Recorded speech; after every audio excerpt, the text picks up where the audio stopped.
Are we almost ready?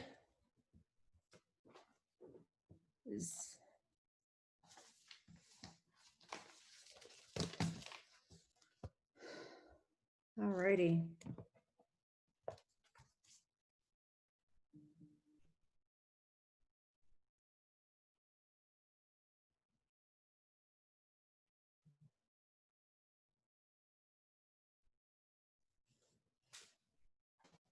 All right, if we're all ready, thumbs up.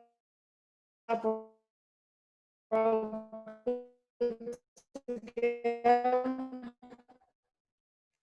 we can get started. I see our clerk here. I see all town members of the council, the attorney, our chief.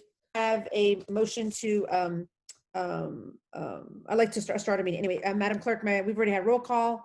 We've had silent meditation and pledge of allegiance.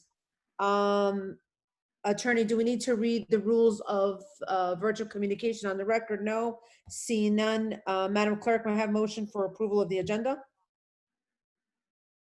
Is there a motion to approve the agenda?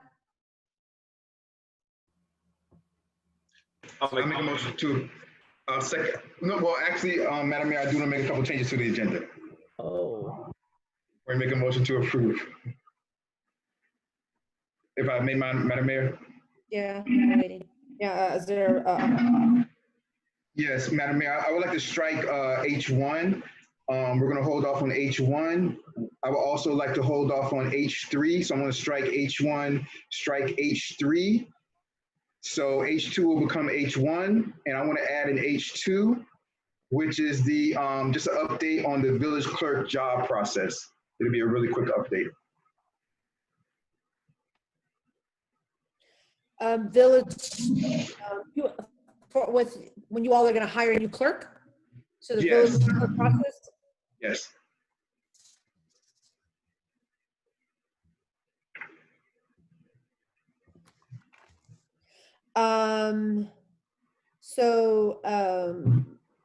To the village manager, you're okay with H3 being striked out? That's really, I'm fine with that. We can revisit it, hopefully next time we have a council meeting. It's fine. okay, so there's a recommendation made by Vice Mayor Nickerson to strike H1. I'm okay with that. H3, the manager's okay with that. Village manager PTO. We're gonna move H2 to H1, which is gonna become the Northwest 91st Street property proposed lien discussion. We're gonna add an H2 called a future village clerk update. Is there a motion to adopt the agenda with those changes?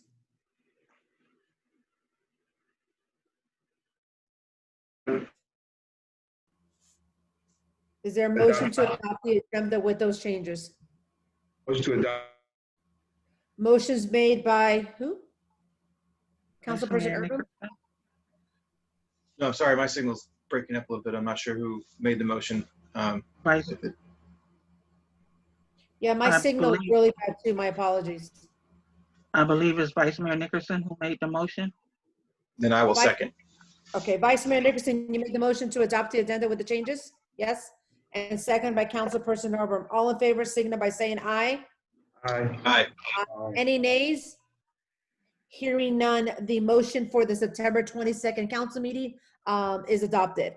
Having said that, we're gonna go right into H1, and I'm gonna ask the manager to please give us an update with the Northwest 91st Street property and their proposed lien that we need to discuss and potentially vote on.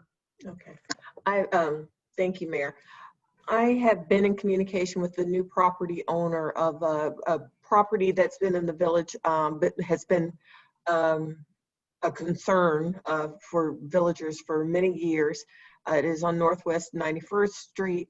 I think everyone is pretty well aware of it. I believe the address is 61 Northwest 91st Street.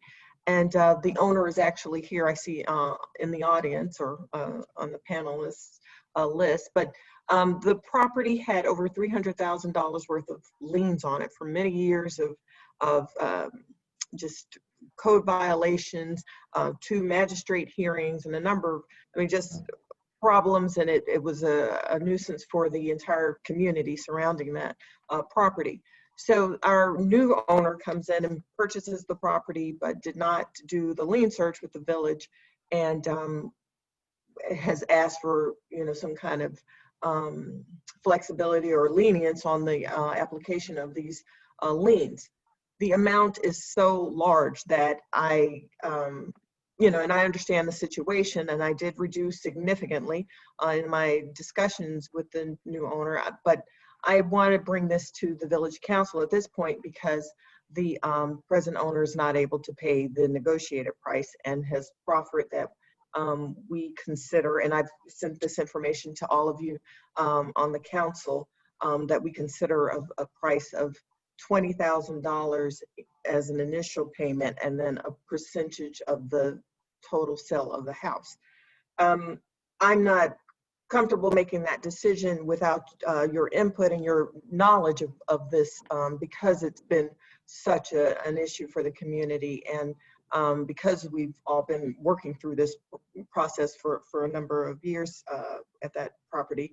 And I just want the village to realize it's, you know, I mean, we've been through a lot with this property, so I don't want it to just go without some discussion, without your knowledge and your input, quite frankly. You know, I know that we have a, you know, code enforcement committee that has not really weighed in on it. I've spoken to just 2 members of the council about this issue, but I haven't heard from you all. So I asked that this be considered, and the owner is here as well, so he can certainly speak if you'll give him that opportunity. But I do want you all to consider the fee that is being proffered, and to maybe consider a percentage or not.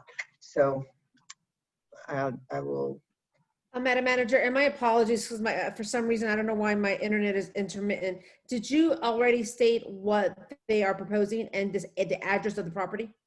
Yes, and let's see, the address is 61 Northwest 91st Street.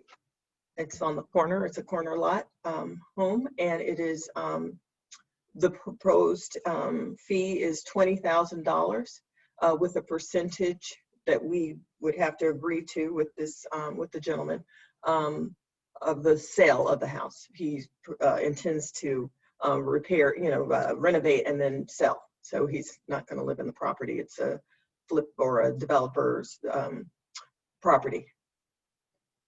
And what's the total amount of liens on the property right now? Yes, it's over $300,000, but I did negotiate down to $100,000. So though we are, you know, well over 300,000 in liens, where we left it was at 100,000 just in negotiations, just to realize some of our, you know, some of the, you know, administrative, also the issue it presented to the community, and also the nuisance it presented.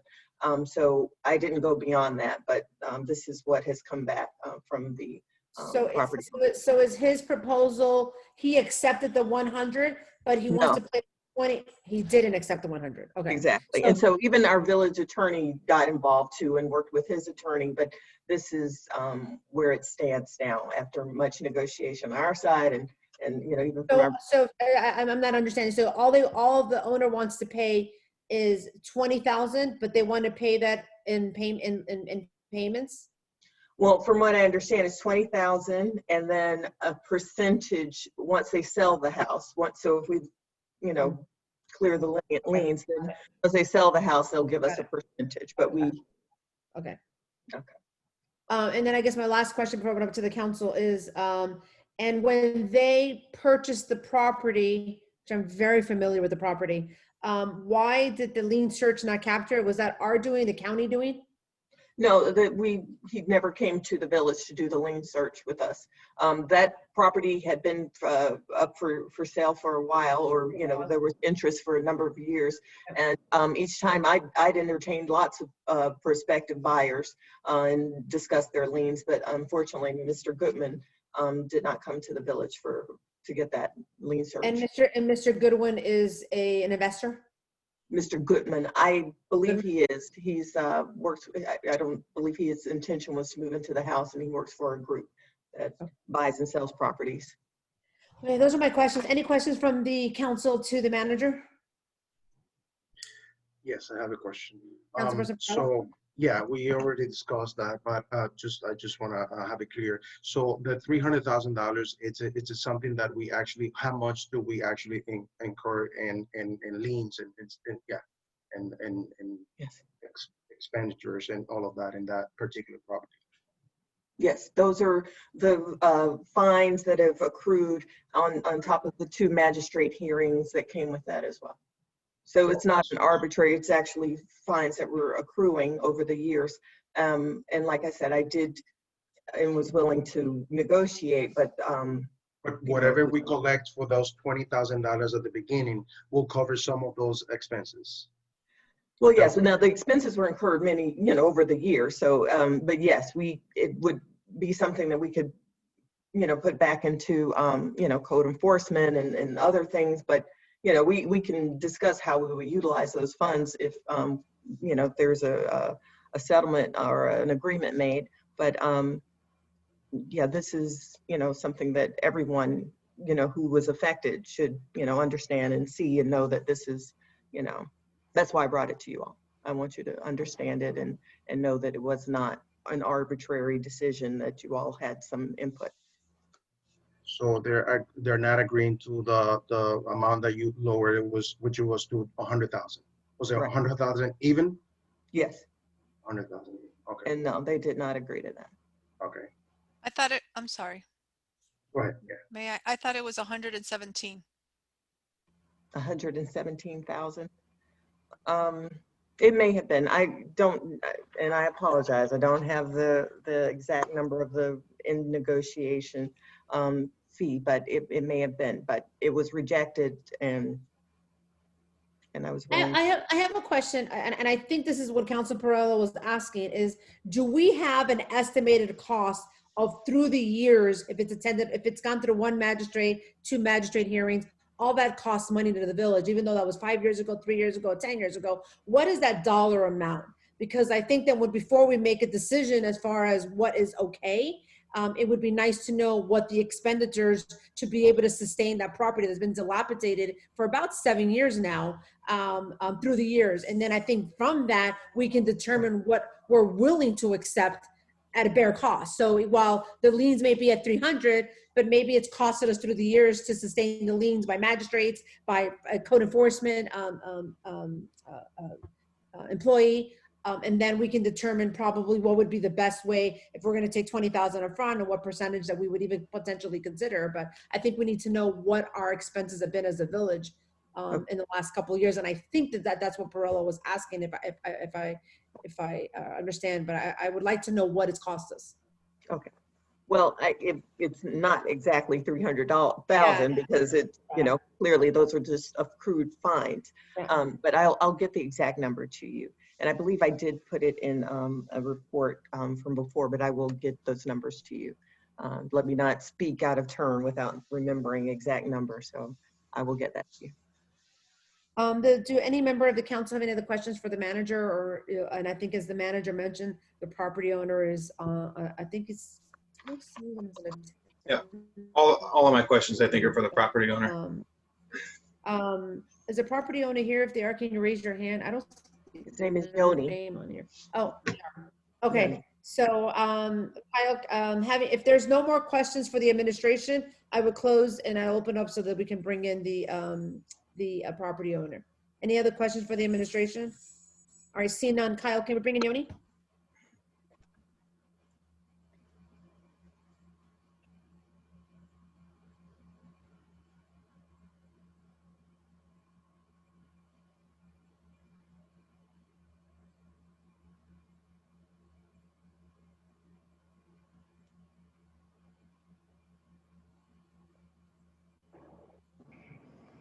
Hello?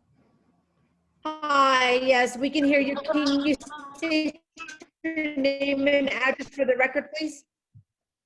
Hi, my name is Jonathan Gutman. And your address, please, for the record? The property, the address is 60 Northwest 91st Street. Okay, perfect. Thank you for being here this evening, Mr. Goodman. We're Thank here you. to discuss your property, and one of our members of the council has some questions, okay? Yes, Councilperson Urban? yes, ma'am. Oh, good evening. How you doing? Councilman Urban. I have just a few questions for you, sir. The first is, do you hold a real estate license? Yes, sir, I do. Okay, so in terms, you work for, you have a group, okay, how many, or you represent yourself or you represent a company? I represent a company. Okay. Have you reported the seller and the seller's broker to DBPR? Which seller are you talking about? Well, this is a disclosure issue. The seller certainly knew that this lien was on the property. I'm just curious to know if you. So let me explain. We bought Yes, this please. house from foreclosure. So it was actually through the county sheriff we bought it. It was the foreclosure. And in fact, what happened was the lien was never recorded in the public records. So before we buy houses and foreclosure, we do, we do a careful lien search in the public records of the county. And, without fail, it always works. But for some reason, in this case, it was never recorded in the public records. And that's why we bought the house without having any idea of this lien. Very good. My next question might actually be for the attorney, Mr. Powell. Would you be able to speak at all to, I guess the manager as well, possibly even Mr. Wallace? Would anybody be able to speak to what our normal operating procedure would be for reporting liens to the county, or do we know which crack this fell through? Was it our crack? Was it the county's crack? Would anybody be able to speak to that? Yeah, I mean, once the magistrate enters his or her order, it's supposed to be filed immediately by the clerk. And so that way it becomes of record, so that when somebody does a search, it comes up in the public record search. Okay. I spent a lot of time on this negotiating Sure. with the attorney for Mr. Goodman, Casey Cummings. And my jury's still out on whether or not it was recorded, because the document I have has recording information on one of the pages. Okay. But I could see why they couldn't find it, because I couldn't find it readily also. Just to give you an overview of where this started. Initially, Mr. Cummings offered to resolve the matter by paying $4,000 upon execution of the settlement agreement, and then $4,000 once the property comes into compliance with all of the code enforcement matters that are on the property. And then they offered the village 50% of the profit of the sale of the house. Okay. So, what obviously the village is not necessarily into speculating where property is concerned. Sure. And we went from there, and now we're at the place where, and he can speak for himself, but I think they're comfortable with paying the $20,000 up front, bringing the property into compliance, and then when they flip it or sell it to somebody who live in the village, just getting a percentage of the net profits from the sale. My reading of the lien that the village has, most of it, if not all of it, goes towards accrued fines and interest over time. I don't have the information that the manager is going to have to provide in terms of what's the actual hard cost we may have spent in basically having code enforcement hearings, which probably predates both of us. Okay. And also in terms of anything that may have been necessary to clear the property. But I would submit to you, I'd be surprised if it approaches $20,000. Okay. And then, So if I that may, was- and just to clarify, I'm sorry. No, go ahead. Yes. So it is all, it's the owners or the buyers responsibility, whether it's recorded or not in the Dade County or whatever. This is a separate municipality. It could have been on the records. I mean, I've bought houses before. I have flipped homes before, and it's just worked like that. You have to do the due diligence. So it's nobody's fault but the buyer. So and it's basically what happened with the trailer park. So he had I don't know how many millions, and they basically settled it at, well, if I'm not mistaken, about 10%. It was $7 million in fine, and they settled for 700,000 or something like that. So So one of my final questions to council is, as this got into, as the magistrate got involved originally with the original owner, you're saying that the original fines would not necessarily be approaching $20,000, and that. No, what I said was I would be surprised if the hard costs Okay. to the village in terms of like the magistrate's time. Do we know where the original? So the 300,000 is from accrual of fines. I do agree that that is a huge amount, but at the same time, I absolutely agree with Councilman Perella in terms of it being the onus of the buyer to do their due diligence. I've said repeatedly that the village should not be in the business of doing favors for anybody, and that we should respect ourselves and act accordingly. However, I acknowledge the 300,000 accrual, and then the line of questioning I had at the beginning was to kind of establish, if this was our fault, if we did something out of place, then certainly that changes the game here. But in terms of the original fines being levied, as it got into the state of weekly, daily accruals, do we have an idea of where that lands as a ballpark figure?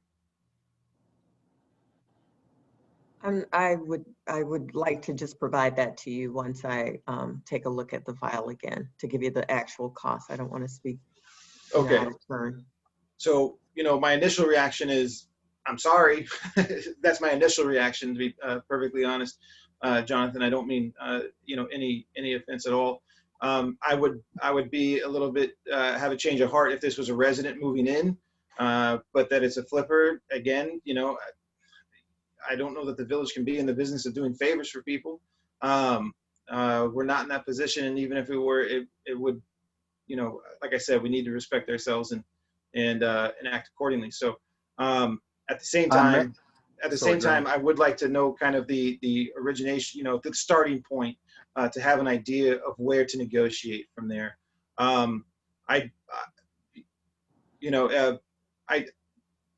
This is a tough situation for the owner to be in, certainly, and certainly it would benefit the village to reach an agreement and move forward and have that property be brought back up to code and used for someone who would love to be here. But those are my 2 cents. I don't know how much I can make, what the kind of decision I could make tonight without knowing kind of some of those other basics. So as it stands right now, even I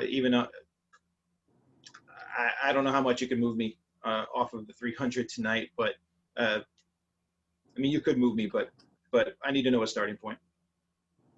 Well, I think the property, once it's fixed, it could be sold for $650,000. It's a nice lot. It's a corner lot, and the house across from that lot was actually bought for $575 like 2 years ago or something like that, if I'm not. And so, even if it would go 10% of the sell value, it's gonna put us as a 65,000 or close to 20,000. That's 85. So, but the offer on the table is for a percentage of the profit, not for a percentage of the sale, as far as yes, of the sale, not the sale of the house. But manager, so the profit, they bought it for 140. Let's say they spent 300,000. They can say they only profit $200,000. So that would be like only $20,000 extra. So for purpose, so from what I'm hearing tonight, I don't, and I think I see Councilperson Roman's hand up, and I'm sorry if I skipped over you, but it doesn't seem like we're ready to really make that decision to give the administration some guidance. I think we need more information. I want to hear from Councilperson Roman, and I think Vice Mayor Nickerson may have his hand raised. And if it's okay with the council, I'm going to say, can we defer this item over and do we have more information? Because I don't think we have sufficient information to be able to say, yeah, we're ready to accept your proposed lien, what have you, because I'm in line with what Councilperson just Urban said. If you're a resident moving in, we're more inclined to have this conversation. So, okay, what can we do to help you? I'm very familiar with the property. It's 5 houses away from me. So I'm extremely familiar with this property. And I understand about due diligence, which is where I think Councilperson Urban was getting to. Having said that, Councilperson Roman, your hands up. Do you have a question for the property owner? I Any of do. that? Jonathan, how much did you purchase the property for? For about 370,000. But there were unpaid taxes for a few years, so we had to add that in. And yeah, that's pretty much it. We have cost of capital, and we've been holding the house for 1 year now without doing anything. Let me add that the house is in desperate condition. It's literally collapsing, and we're pretty much ready to go ahead and invest the money to fix it. But it's very difficult to do that when we have this lien hovering above our head, and it's a lien we did not plan on. It wasn't in our plans.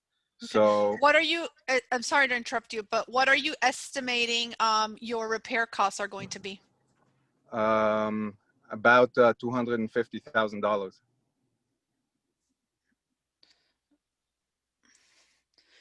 Okay. And I think that's all the questions I have. Right now, I think 20,000 is a ridiculous amount to even consider. That's my personal opinion.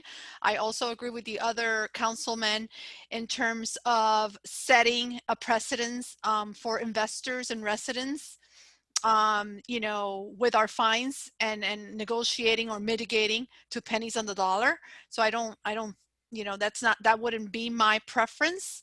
You know, as an investor, I also agree that you have to do your due diligence, and there is a cost to doing business.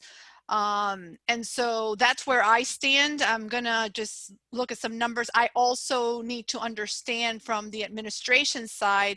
Christia, you sent an email saying that it was 350, and then that the mitigation negotiation would be 117,000 based on a third leaving the balance owed by the new investor at 233. So Christia, what we really need to understand, or what I need to understand, is where it is that we stand in the last negotiations between you and the owner. And then also I like to see what our expenses have been before I can give my opinion on where we should settle. Thank you. May I add something? So the last thing we had in negotiations is an email from the village agreeing to the $20,000 and a percentage of the profit. Now it seems like you're backing out of that settlement. All I ask is, please, let's work in an organized way, because you know, it's been 2 months now that we've just been waiting to sign an agreement with your proposal.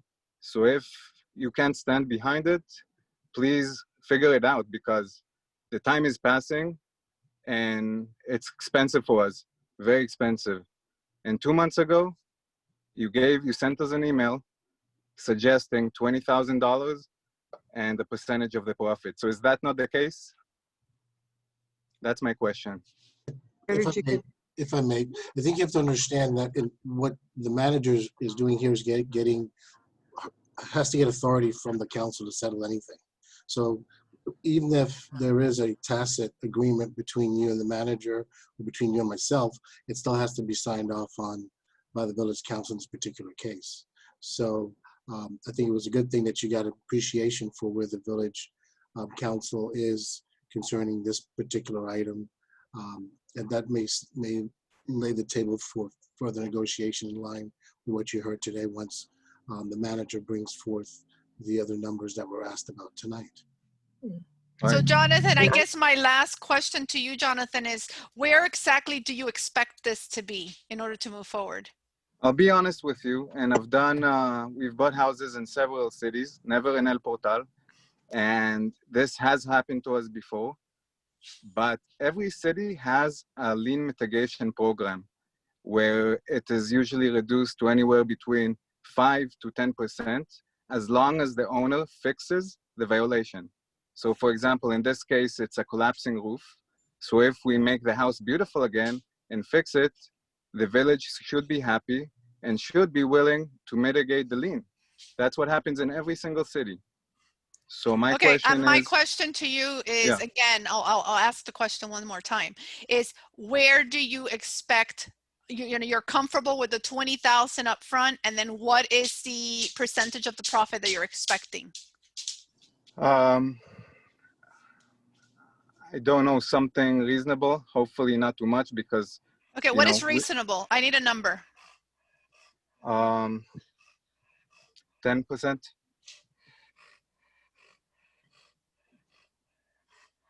Thank you. Thank you. Any other comments or questions from the council? For the property manager? If not, I'd like to move forward, move this to October. And just for the record, I did not agree to that. Yeah, we didn't make a contract. I wanted to present this before we made the decision to the council because I don't have that authority. Understood. And I think with all due respect, Mr. Goodman, and I think you've heard it from members of the council already, you know, and I think you've already stated it, you know, you're an investor, you've bought a lot of properties in a lot of different municipalities. I'd like to believe that you potentially saw this property before you bought it.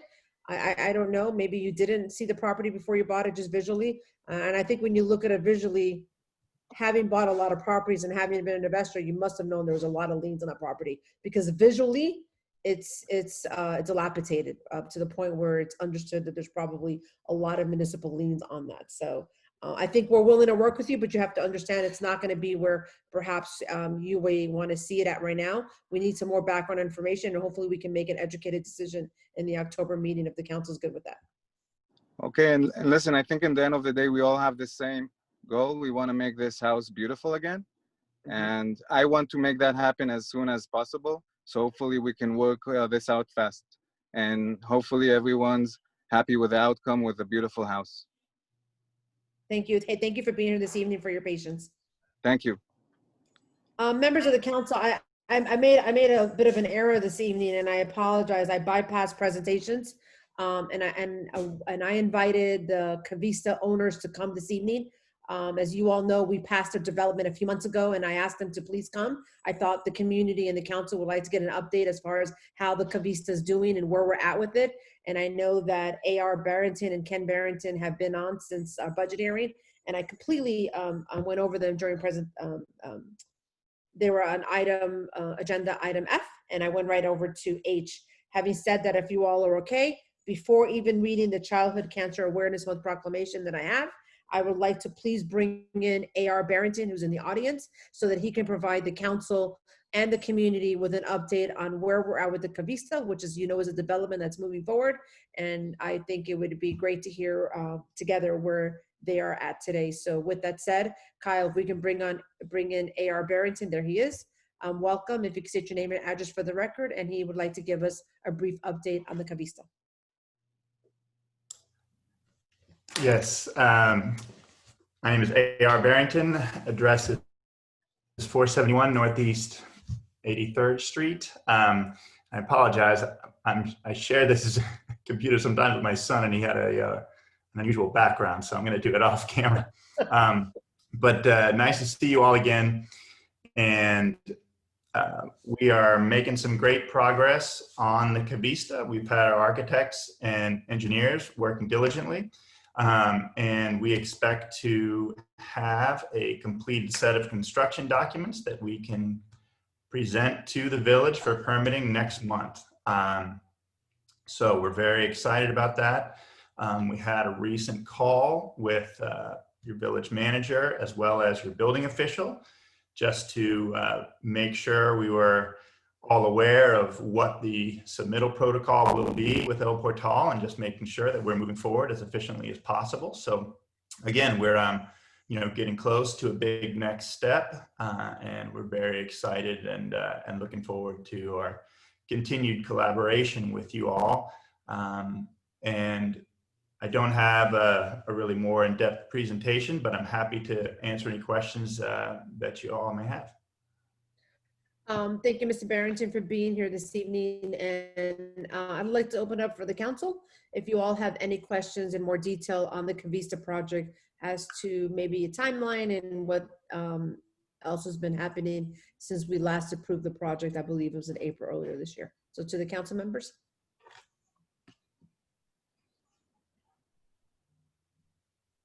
Vice Mayor Nickerson, Councilperson Urban, you're quiet.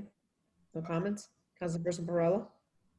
Well, I would Councilperson I would just say that we're all excited and looking forward to what they're going to be bringing. So just continue to have excitement about the future. Thank you very much. Thank you. Councilperson Perrella? Councilperson Roman? I'll just, I agree with Councilperson Urban. Same thing. Looking forward to seeing the project and everything. So just looking forward to it. Thank you. Vice Mayor Nickerson? Thumbs up. I don't know if you can see that, AR, but thumbs up. I did. Yes. Thank you.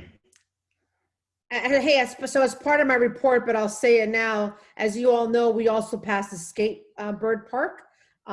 They have a groundbreaking on October 1st. So I think that's very exciting. That email is going to go out to all of us tomorrow. I was going to share it again as part of my report, but the manager and I had a Zoom meeting with the deputy mayor to sort of bring them in the loop with all the projects that are happening in the village. We thought it would be a good idea to get the deputy mayors on board in the county so that when they see these projects moving forward in the county, okay, we understand what that is. So Skatebird Park is going to have the groundbreaking ceremony October 1st at 10 a.m. So having said that, all of us, of course, we all would like all of us to be there. It's going to be, and the Barrington brothers, of course, are welcome to invite, and he is going to be sending that invite to all of us tomorrow. So again, thank you, Mr. Barrington, for being here. Ken, I see you also are an attendee, and if the council has no more questions, we await your project. I hope that, although I will not be on the council, that I be invited to the groundbreaking with the Kavisa. Had to throw that out there.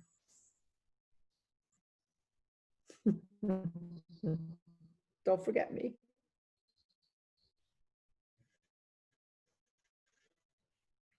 All right, thank you.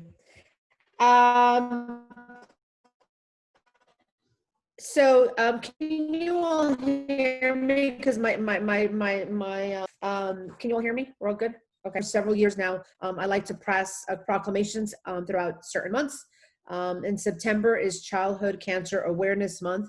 Mystic Foundation has done an amazing job in really raising money and supporting the cause. And September comes right before October, and October is Breast Cancer Awareness Month. And as we all know, that receives a tremendous amount of awareness, and greatly do so. But Childhood Cancer Awareness Month is September, and it's represented by the color of gold. And they too need some recognition because I could not imagine a family going through the impact of their child being detected with cancer. Having said that, if you all will grant me a few minutes to read the proclamation that we do every year, recognizing September as Childhood Cancer Awareness Month. Whereas nationally each year, tens of thousands of children face the battle of cancer with incredible bravery and ensuring hope. And whereas September is observed as National Childhood Cancer Awareness Month to honor those children whose lives have been lost and those irrevocably impacted by this terrible illness, and to strengthen the nation's resolve to search for a cure. And whereas cancer is a leading cause of death by disease among U.S. children between infancy and 15 years of age. And whereas 1 in every 285 children will be diagnosed with cancer before the age of 20. Whereas childhood cancers cross all racial, ethnic, geographic, and socioeconomic backgrounds. And each year, tens of thousands of children face the battle of cancer with incredible bravery and inspiring hope. Whereas while progress against some childhood cancers has made cure rates and for many forms of childhood cancer remains less than 50%, with the incidence of childhood cancer increasing at a more rapid rate than any other age group. And whereas this disease not only affects the child diagnosed with cancer, but it also affects their entire support network of devoted parents, grandparents, loved ones, community, and friends. And whereas we, the Village of El Portal, recognize the devastating impact that this disease has on our members of community, and we understand and support the importance of increased research on childhood cancer. And whereas this month we honor and recognize every child in Florida fighting the fight, their families, their caregivers, their researchers, healthcare professionals, advocates, and charitable organizations. These emotional and financial burdens are shared by countless, which support patients and families by offering advice, encouragement, hope, and financial assistance. And we work tirelessly to lift the spirits of children suffering from cancer. Therefore, now I, Claudia V. Cubillos, Mayor of the Village of El Portal, and on behalf of the entire Village Council and the residents of the Village of El Portal, do hereby proclaim this month of September 2020 as Childhood Cancer Awareness Month in the Village of El Portal. Thank you. I again apologize that I got out of order a little bit, but that's important, and we do it. And I may not have children, but I could not imagine having to experience what a parent would experience in that situation. So we're going to go right into H2, Village Clerk update. Vice Mayor Nickerson. Yes, thank you very much, Madam Mayor. If you guys remember, when we had the special council meeting for the clerk, and that we were hearing from the attorneys, we went through that night the job descriptions, and you guys, I emailed them out. It was September 4th. And so I just wanted to give a quick update. I didn't know, because when I emailed them out, we emailed them out, and then you guys, if you guys had any questions or anything, you guys were instructed to either contact the manager or the attorney.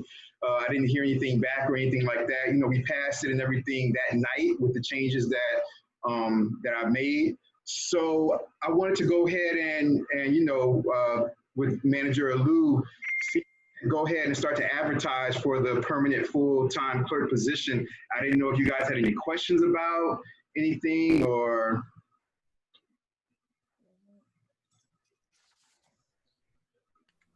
I don't have any questions. I was not at that meeting, at that committee, but I did watch the video, and I do believe that you all, the committee, discussed it in great length and very detailed. Having said that, I believe the recommendations that you all were made, most were amenable, and those are my only comments with regards to the village clerk job description and hiring. Yeah, village manager, if you will, we're going to send those. We're going to advertise in a few different places, and get that out right away, you guys, if nobody else has any objections. So we can go ahead and get that out and get those applications in and take care of it. Just want to give an update, Madam Mayor, that was it. Madam Manager, I don't know if you want to add anything or.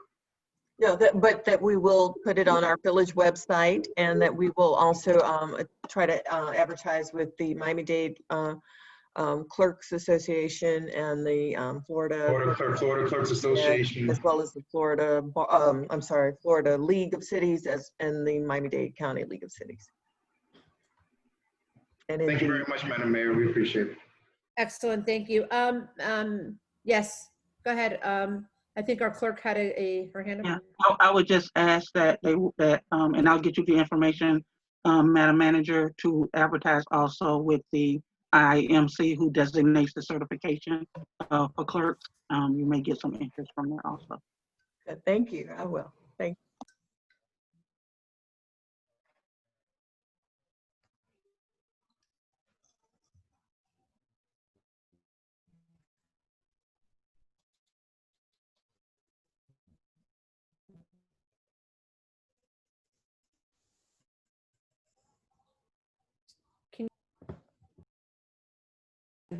Can you all hear me?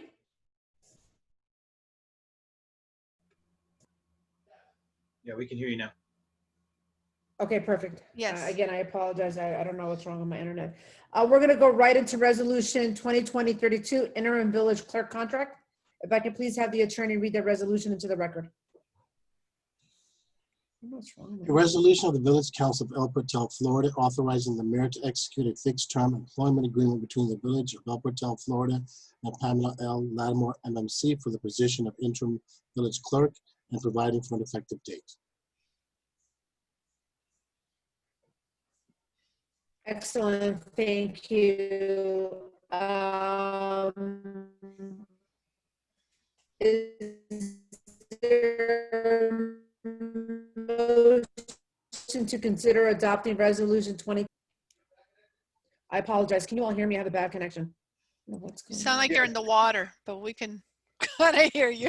No problem, Madam Mayor. I'd like to make a motion to adopt resolution 2020-32, Madam Mayor.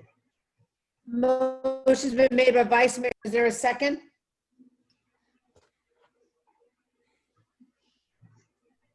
I'll second. Second by Councilperson Urban. There's a motion made by Vice Mayor Nickerson, adopted by second by Councilperson Urban for 2020-32 for interim village clerk contract. Is there a discussion from the committee, the council members?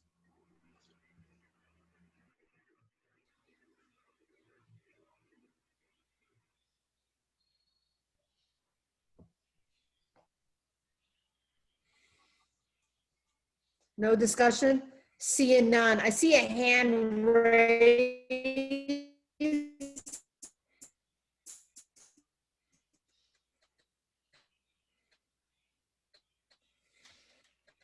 And I don't know if that's for now.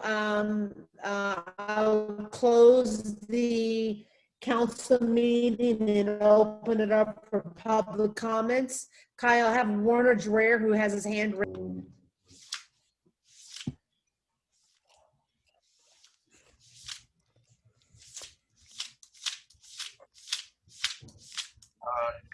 Yes, good evening.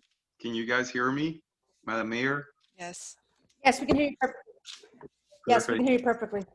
Sure. My name is Warner Dreher, 486 Northeast 87th Street. So definitely I see part of this agenda that you guys are discussing about the future role of, or the future of the clerk, right? That was introduced.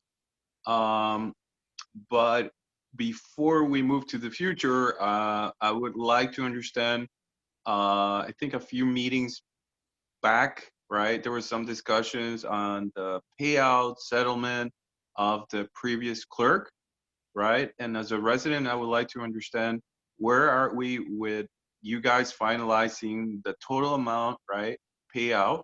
I understand there was some discussion based on Attorney Bravo and Attorney Norman, right, that you guys were going to be reviewing two considerations. One was the retroactive, right, payout, and the attorney fees. So I would like to understand where we at. I understand it's been almost a month already, close to a month, that you know, I think that this was introduced, and I understand if the, you know, the costs that we're incurring from attorneys, legal aspect as well, and to possibly just close this as soon as possible. So I would like to get that information from you guys. I would appreciate this, Madam Mayor. Thank you, Warner. Can you all hear me okay? Yes. I had to move a little bit. Okay, I apologize. Any other questions or comments from the attendees on this? Going once, going twice. Okay, seeing none. To Attorney Powell, do you want to answer that? Yeah, sure. The leave off from the meeting was that the council was going to individually reach out to Mr. Bravo to give him an idea of the parameters of the negotiations with Ms. Jacoby's attorney. I believe everyone has done that. So I would only be able to report after he gets back with the attorney for Mr. Jacoby to see whether or not there is an agreement, but that was the leave off. But Yes, Attorney Powell, but I'm slightly concerned because I think we heard it's about a month already, right? There was the departure, right? And it's within a month, right? Is there any dates yet identified when we're gonna know the total settlement that or funds that we as a village are gonna be I guess, incurring to as far as this departure to the clerk giving? Yeah. Right. Again, my understanding is that we were waiting for input from each of the council persons regarding the proposed settlement demand that was presented. That demand included 20 weeks of severance, $7,500 in attorney's fees, personal time off, accrued personal time off, and retroactive pay based upon a raise, based upon her raise. The discussions at the last council meeting, I'm just going from the highlights here, was that it seemed like there really was nothing other than to negotiate the amount of severance that the village would be willing to pay between the 0 to 20 weeks and the attorney's fees. So after the meeting, each council person was requested to provide their input directly to Mr. Bravo, who is dealing directly with Mr. Kobe's attorney, so that he can have some understanding of what the consensus is to try to reach an agreement with that attorney. Let me just finish. My understanding is I think we finally got everyone's input within the last week, and that he has or is reaching out to the attorney. So I would expect to hear something very quickly as to what the response is.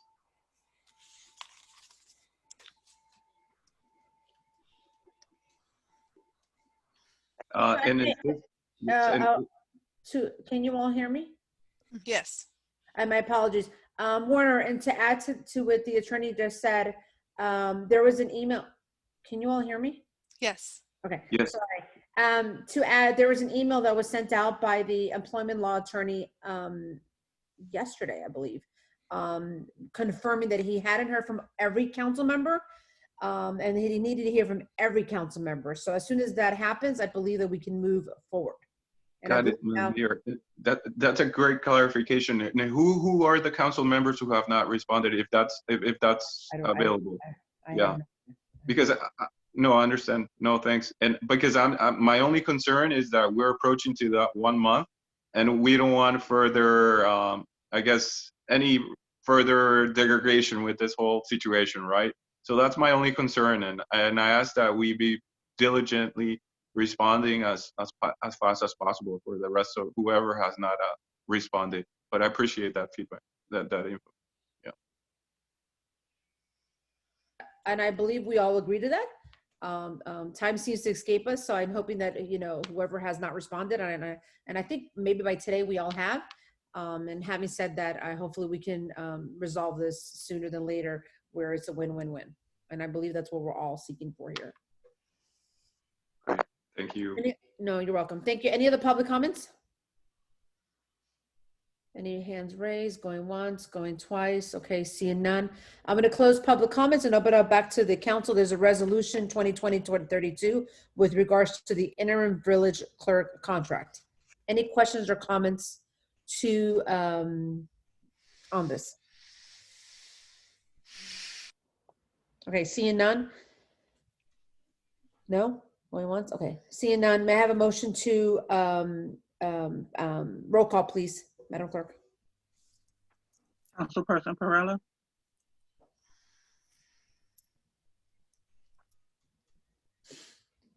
Is he here? I don't see him. Did we lose him? Must be the weather. yeah. We may circle back to him. He may pop on. Okay.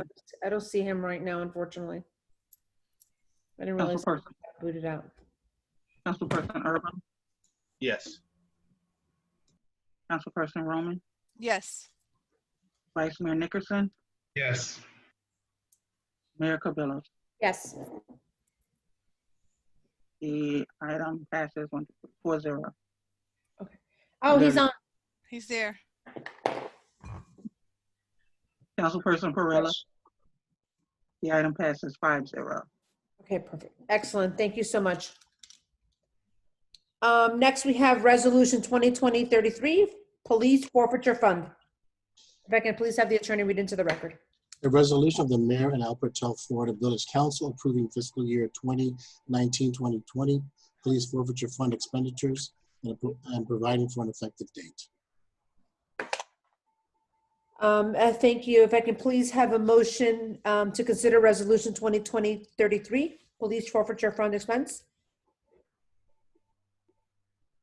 Make the motion. Mayor, I'd like to make a motion for Resolution 2020-33, Police Forfeiture Fund. I think I'll second the Councilperson Urban was first. Councilperson Urban made a motion. Is there a second by Vice Mayor Nicholson?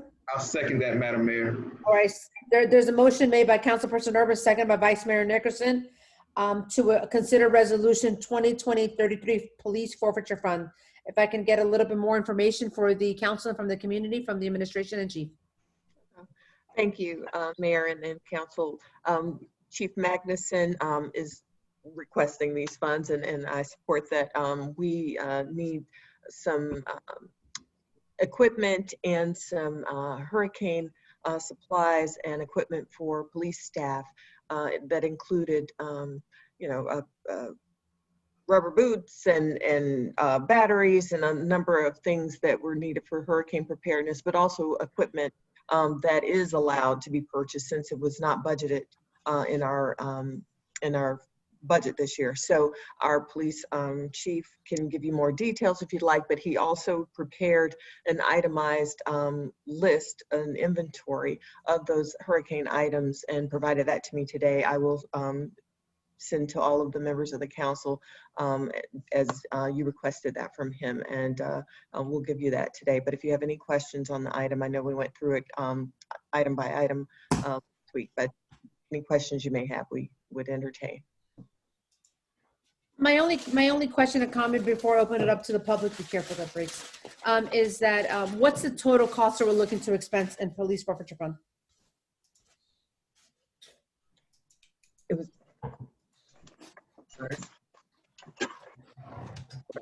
here. It's about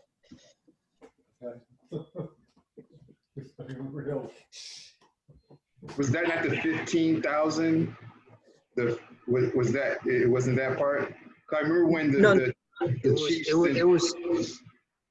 It was approximately a little over 8,000. I don't have the exact figure with me.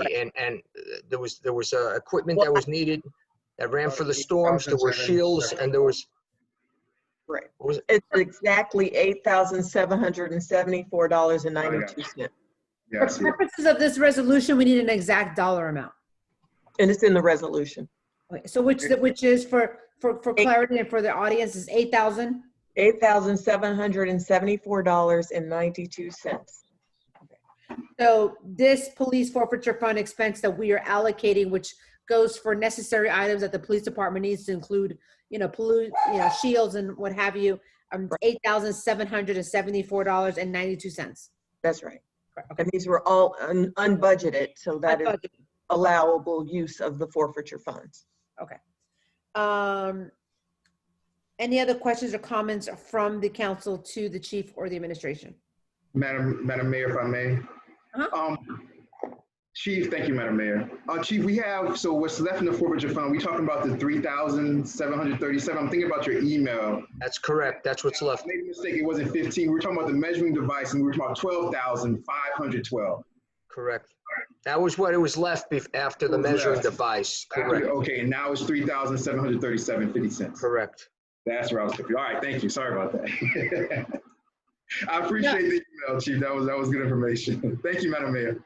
So Chief, I just have one question. In 12 years that I've been here, the amount for the forfeiture fund has always been at 26,000. Now it's been used. I think that's great. I think it needed to be used for the appropriate resources for the department. How are we going to get these forfeiture funds back to, whatever we need to do to get the forfeiture funds back up, because I think that, I think it adds value to the department. But whatever we need to do in terms of add, I think it's a police officer that works with the county or alongside a department to generate more dollars in our forfeiture funds. Maybe. Well, if we had an extra officer, my first impression would be they would need to be on the streets here in El Portal. If we could, but let's just say we were able to spare an officer, let's say to Haida. They could take part and work with them and then be part of the forfeiture allocation. If we get involved in a large investigation somewhere in El Portal or become part of a county investigation, that we insist it would be a proportionate amount distributed to the agencies involved and based on their participation. If we can come up with an investigation like that, or if something grew wings out of El Portal and we got help in and it became a protracted investigation, then that was how, after forfeitures, that's how we would be able to increase that amount in the funding. And that's something we would want to do for sure. Is that required necessary special training that maybe a lieutenant or a sergeant or a corporal would have? No, if let's just say again back to Haida or any other group that's working with the police, there wouldn't be necessarily any specific type of training needed for that. No. Okay. And they would just work alongside them as part of a task force. Got it. Okay. And it has to be does it have to be a designated officer, or can it be an officer that's designated with that additional talent to be able to work a specific task force? Or do we have to have an additional police officer that's only on that task force for the county? If we were to give up an officer, obviously it would come from, and if I'm understanding the question, it would come from the allotment of officers we have now. And they would be basically over with that task force. They would not be in El Portal. They would be assigned to that task force. So in theory, we would lose that body that we can use here on the street. So it's a double-edged sword, really. Yeah, so it can't be an officer that has like double duty. It wouldn't work because they would have to be totally committed to that task force. Got it. That was my question. Okay. Any other questions or comments to the administration or police chief? I see, no, he's seeing none. I see a hand raised, and I don't know if it's for this item. So I'm going to close the council meeting and open for public comment. I think I see Sandra Valencia. I think she has a question on this item. Yes, correct. And it's a question for Chief. So if I'm understanding well, the only way to do it right would be hiring a new, an extra officer that will be dedicated for it. I mean, you don't recommend to actually lose a body in our police department to just, be concentrated on that, but rather hire a new police officer just to dedicate for that task force, correct? Well, a new position, and then you would put somebody in the task force and get it set up. But I would submit to you that if we had that luxury of an extra body, I would want to put that person right now in patrol to supplement the midnight patrol and give that extra body with an overlap. That would be my primary focus right now. I understand what good can come from getting the extra monies from the task force, but I think at the end of the day, my primary concern is the officer's safety and the ability, especially on the midnight shift, to have that extra person as an overlap and a buffer out there. I agree. I totally agree. I just wanted to make sure that I understood it well. Thank you so much, Chief. Thank you, ma'am.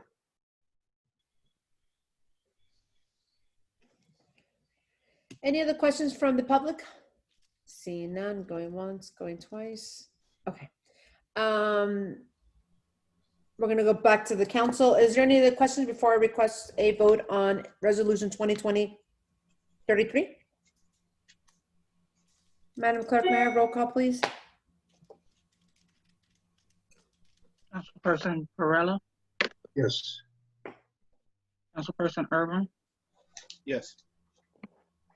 Councilperson Roman, Yes. Vice Mayor Nickerson, Yes. Mayor Cabello. Yes. The item passes 5-0. Excellent. Thank you so much. Next, we're moving to resolution 2020-34, which is hazard pay. If I can please ask the village attorney to read the village resolution to the record.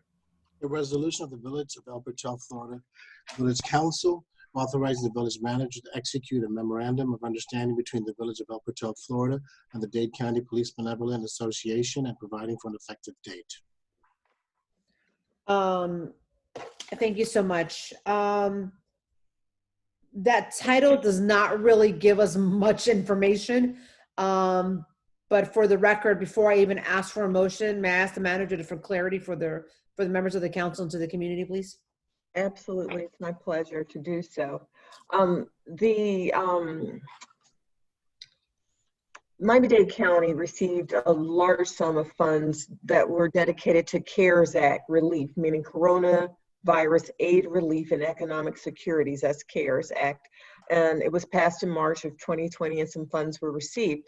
The county has since identified a set of funds for first responders, police officers, and firefighters who it is presumed that they have been on the front line and really been responsive in this pandemic. So they have offered this opportunity for these sworn officers to receive a 1% increase during the set time period of the pandemic. And so this is an opportunity for the village to work with the PBA. We would do this memorandum of understanding because we do want to be the conduit to pay our officers this 1% that will not ultimately cost the village anything, but is a part of these funds that is being allotted for our first responders. And I think it is a fantastic option for our officers as well. So I ask that you please consider it so that we can complete our memorandum of understanding with the PBA and then put in for our disbursement from the county. Thank you. And this would allow our police officer to receive additional funding during COVID as That's salary. right. Additional salary, right. Any members of the council, any question on that before I ask for a motion to consider resolution 2020-34? No, and I'm sorry, and it's just to, you just clarified it. It's funds that are not coming from the Village of El Portal funds. No. Okay, perfect. Just to clarify one of the residents' concern as well. Okay. Thank you. Is there a motion from the village council to consider adopting resolution 2020-34? I'll make the motion to adopt resolution 2020-34. The councilperson Urban has made a motion to potentially adopt resolution 2020-34. Is there a second? I'll second.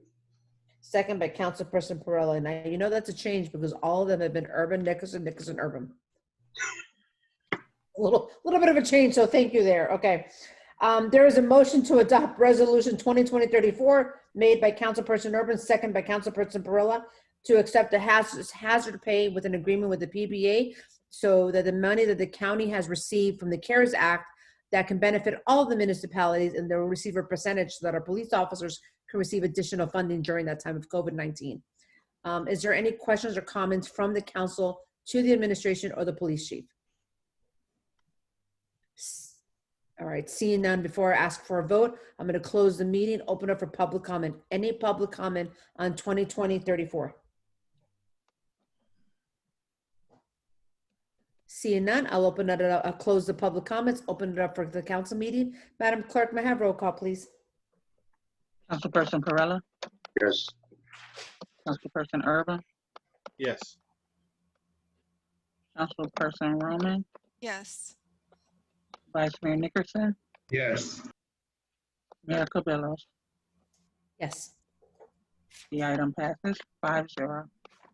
Thank you. Thank you so much. Good job. Village Attorney, may I please have resolution 2020-35, RFP Waste Services read into the record, please. A resolution of the Village of El Portal Village Council accepting the village manager's recommendation to award the village's collection and disposal of solid waste contract to Coastal Waste and Recycling of Florida, Inc. for an initial 5-year period and 2 5-year renewal options, authorizing the village manager to execute an appropriate agreement and providing for an effective date. Thank you so much for reading that to the record. Okay, so I'm going to ask, before I even ask for a motion to consider adopting this resolution, I'm going to ask the manager to please give us a little background as far as how we got here today. Let the council and the residents know a little of the background as far as the RFP. What is an RFP versus an RFQ? How long the time frame was? Who were the ones that applied for, and so on and so forth. And then I'll go ahead and open up for comments. First a motion, and then I'll open for comments. Okay, thank you. Our solid waste removal contractor has been for many years Waste Management. And we've worked well with Waste Management over the years. We've done a lot, some good things, some bad things. We've had complaints, but they're always attentive and ready to cure any issues that have arisen over these years. But we've come to the point now where we've extended that contract more than we needed to, or more than we should have, and it's time for an RFP. So the Waste Management, Mr. Jason Neal, who's our coordinator for our municipality, reached out to me and said, we can't continue with these prices. We have to go up on these fees, and we're gonna, request that you, do an RFP or, solicit this service out because we want to end, this part of the contract or this contract by the new fiscal year. So that gave me a few months to wiggle around a bit, but I had to do an RFP, which is a request for proposals for solid waste services in bulk. I put out an RFP on July 20th, advertised it in the Daily Business Review and the Village website, and answered a number of questions that came in from the RFP. Many times companies will send emails or send questions just wanting to get clarity on certain sections of the RFP, of the actual document, so that they can respond.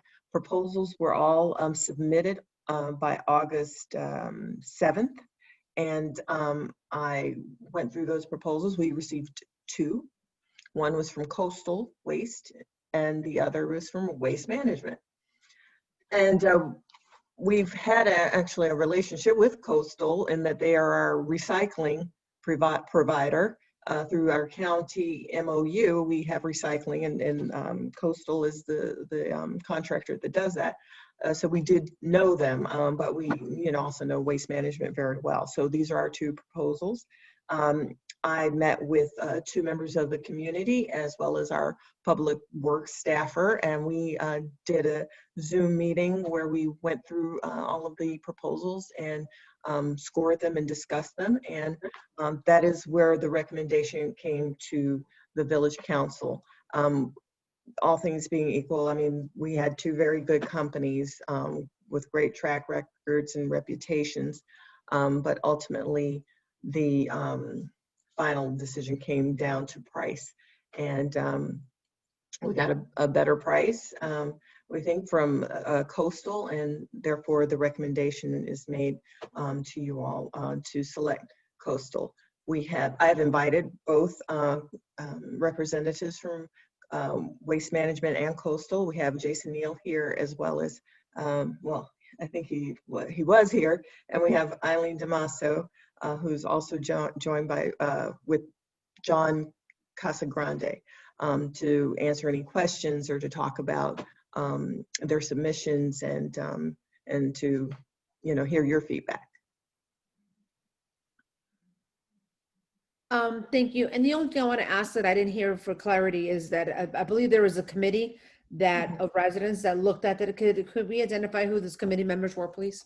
Yes, absolutely. It was Matthew Webb, who's a resident from the Northeast 86th Street, and his name is Jonathan Carpenter, Joshua Carpenter, I'm sorry, who is from the Sherwood Forest area. Okay. And the chair of Public Works?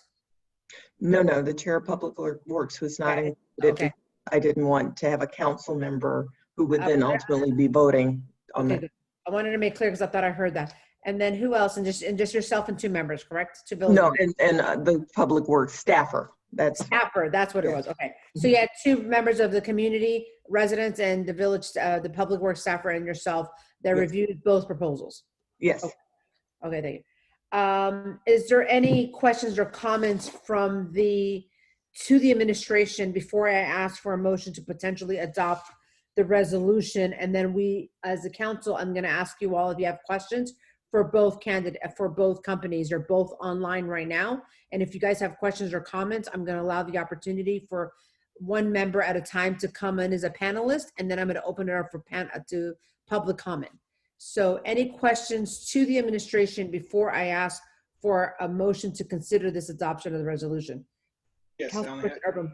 I have just one question, and that is the way the resolution reads, are we saying that there are 2 periods of first right of refusal? Am I interpreting that correct in terms of the 2 5-year renewal options?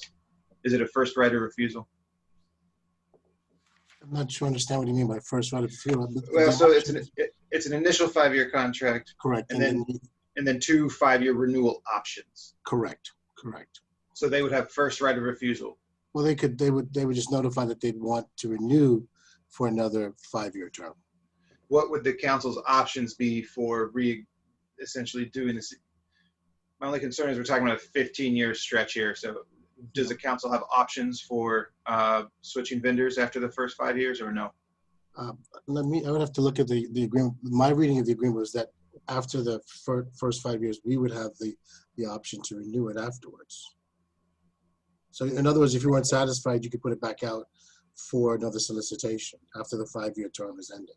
Very good. That's my only question. Right. And the form of the contract is attached to the resolution. So that's pretty much going to be the starting point for negotiating with the vendor you select. Very good. Thank you. Thank you, Councilperson Urban. Any other questions or comments from to the administration before I ask for a motion to consider this? Okay, seeing none. Is there a motion to consider the adoption of resolution 2020? I'll make the motion to adopt resolution. 2020. Motion's been made by Councilperson Urban to consider resolution 2020-35. Is there a second? I'll second. Vice Mayor, okay. Councilperson Perrella.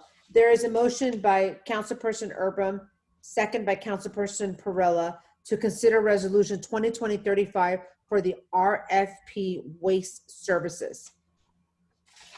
Any discussion from the council before I open up for public comment? Okay. Does the council have any comments or questions to either company who both are on this evening? And how this is going to work is as follows. So if you have questions or comments to the companies, I'll ask you, if you do, I'll ask one by one to come on to the meeting. And thereafter, I'll ask the attendees to come on. Thereafter, I'm going to ask the council if they have a recommendation to adopt the resolution accepting one of the contractors. So at this time, if you have a question for either Coast Wasteful Services or Waste Management, they're both online. We'll get them on, switch over as a panelist, and you guys, and any of us can ask them any questions. So at this time, from the council, do you have any questions for either company? Vice Mayor Nickerson, you do? Okay. So which company did you want to start off with first? Coastal, Madam Mayor. Perfect. Having said that, we're going to start off with Coastal Waste, Eileen DeMassa. Kyle, if you can please bring her forward, and I ask the council at this time if all the questions to Coastal can be brought on. Keep in mind one thing. This is an RFP, which is a request for price. So we must be sure that the questions we ask were in the request for price bid that went out. Okay? Okay. Eileen, are you in? Madam Mayor, I believe there's 2 representatives from Coastal. I think it's Eileen and John. I believe the Madam Manager said 2 names, so I'm not sure if you want to bring both. So let's, I didn't know that. Thank you for letting me know. Eileen DeMassa, John Casagrande. I think that's what it is. Okay. Kyle, can we please let in Eileen DeMassa and John Casagrande? from Coastal Waste Recycle. The council would like to address them with some questions.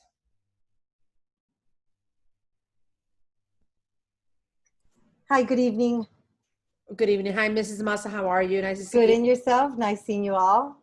Okay, then we also have John Casagrande. Is he with you? Yes. No? I believe he might be on the phone because I've been texting him. But I John, can you hear us? We're going to ask you each to state your name and address for the record once you start to have to answer some questions. Can you hear us? I'm texting him now. But you can go ahead and start, and I can communicate with him if necessary. Okay, so we're going to go ahead and start with Vice Mayor Nickerson. Mr. Massa, he has some questions for you. So once you start answering, if you can please state your name and address of the company and your address for the record. Vice Mayor Nickerson? Thank you very much, Madam Mayor. I appreciate it. I only have one question. How you doing, Mr. Good, Massa? and yourself? I only have one question, and this is my only concern, the price differential, the price difference between you, Postal and Waste Management. You guys came in lower, significantly lower, and I just wanted to make sure that you guys aren't coming in lower, but it's kind of like we're going to be looking out on anything or any services or any quality of production. That's just something that sticks out in my mind. So. No, and I understand that. And if John, are you on the line because you can answer this Yes, question? I am. Okay, go ahead. And John, if you could please, for purposes of the record, state your name of company, and address for the record. Thank you. John Casagrande, Coastal Waste and Recycling, Florida, 1840 Northwest 33rd Street, Pompano Beach, Florida. Thank you. The pricing for Coastal, although may be less than Waste Management, we didn't, cut any corners. Again, we are very familiar with serving the village. I believe through a recycling contract with Miami-Dade County, we have been in the village almost 10 years now, so we're very familiar with the roads, what it takes to do it. My experience has been in this industry for about almost 40 years now in South Florida. I'm aware of the nuances of the yard waste and things like that, so we were very careful. I believe our price is higher than what you were paying previously with Waste Management. So I believe that our price will be able to afford the residents of the village a very good quality of service.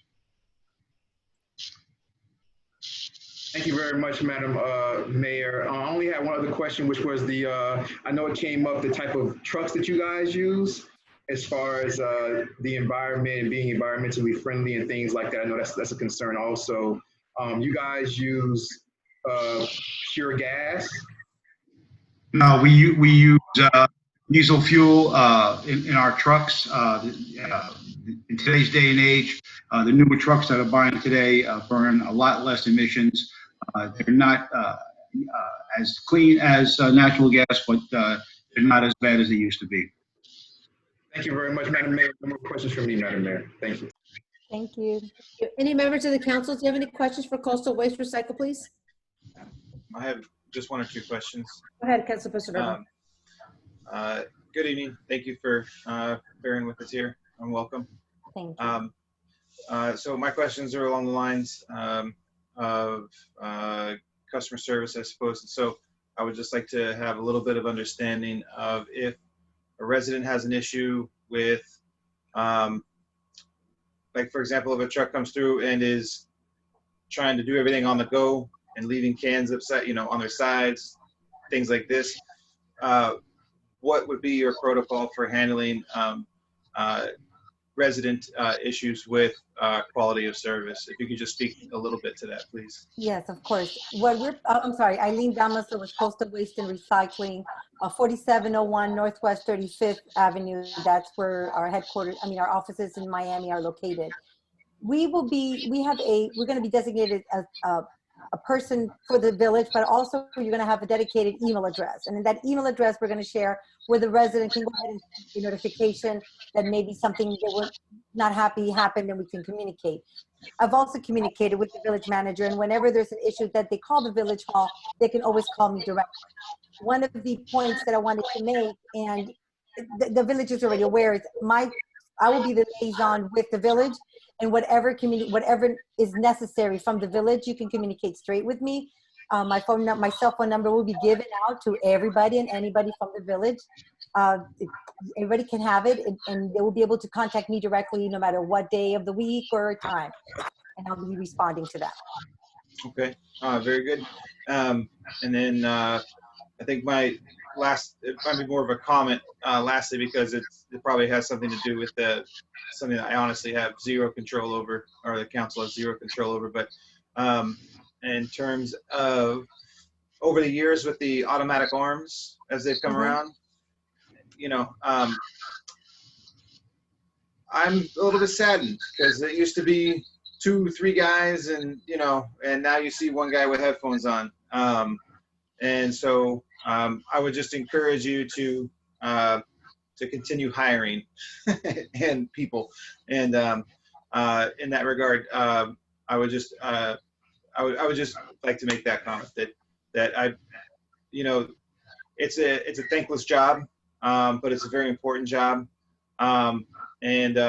You know, a lot of people might disregard the difficult work because they say, oh, well, they get paid very well, you know. So I would just hope that you guys have a good environment there where you've got high morale, staff is happy, and then that would translate into a higher quality service for the residents. So I won't ask you to speak too much about that. I just wanted to offer my 2 cents on that. That's all. We do have safety policies and safety protocol, and if there was a driver that had headphones on, we will be addressing that because that's part of our safety protocols and our safety policy. And we do have a lot of training that goes with drivers. And the good thing about this contract is that we are familiar with the village, and we already have drivers there on site. Well, our manager right now for the contract that we currently have for recycling will be supervising, and will be training some more drivers to be hitting the village and to collect the garbage. So we do have our safety protocols, and that will be addressed. That's great to hear. Thank you. That's all I have. Thank you. Thank you very much. Thank you, Councilperson Urban. Any other questions from the members of the council to Coastal Waste Recycle? Okay, if it's okay with the council, I'm going to open up for public comments so that we'll do the public comments based on the presenter who's here. So Kyle, if you can please close the council meeting, open up for public comments. I have Sandra Valencia. Sandra Valencia, if you have a specific comment or question to Coastal Waste Recycle. Yes, I do. Sandra Valencia, 8633 Northeast Miami Court. Well, I'm happy to hear that, you know, you already know our city, the part of our waste. So the blue cans that we have are yours, right? They're the counties. Oh, they're the counties, but yeah, but we service them. Service that. Okay, perfect. So my question probably, well, is for you guys, but we have the green cans are from Waste Management, is the other company. So are we going to get new cans from you guys? How does that happen? And if that happens, are we going to see a week of detriment in the service? I mean, are we going to lose our cans and then probably you're not going to be on time to replace us? How does that work? We are in communication with our John, do you want to take that? Sure. Okay. Yes, Sandra, you will be getting brand new 96 gallon carts. And they will become, the ownership will sit with the village once they're delivered. Once the council votes for the contract, we will order these new carts. It takes about 3 to 4 weeks to get them. But we have made arrangements with Waste Management to use their carts until the new ones arrive. And as we deliver the new carts, we will remove the old carts. Oh, so you will be removing the Waste Management carts and return them to them? Well, we will give them back to them, yes. You will give, okay, so, all right. So we won't see a detriment in the service. It will be not a week that you don't pick up because we don't have cans or anything like that, right? There will be no No, service exactly. interruption. Right, there was no, perfect, there's no service interruption at all. It'll be seamless.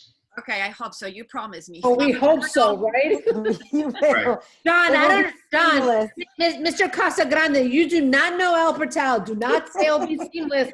If you made that promise, Sandra Valance is going to hold you to it. Absolutely, 100%. They know me. Thank you. There will be no service interruption whatsoever. Okay, thank you so much. This meeting is being recorded. Yes. Just FYI. Okay, thank you. Any other public comments? Okay, great. Seeing none, I'm going to close public comments, open it up back to the council. I want to thank the members of the coastal group that are here. Any other comments from the members of the council for this company? Okay, seeing none, I want to thank you. Does the members of the council have any questions for Waste Management, which is our other provider that applied for this RFP? Going once? Well, I mean, Council President Urban, Council Vice Mayor Nickerson. If you have a question do you have a question for Waste Management?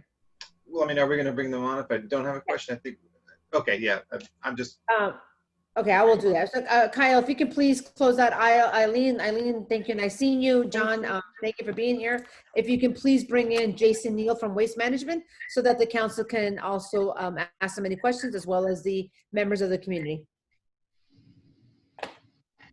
Thank you.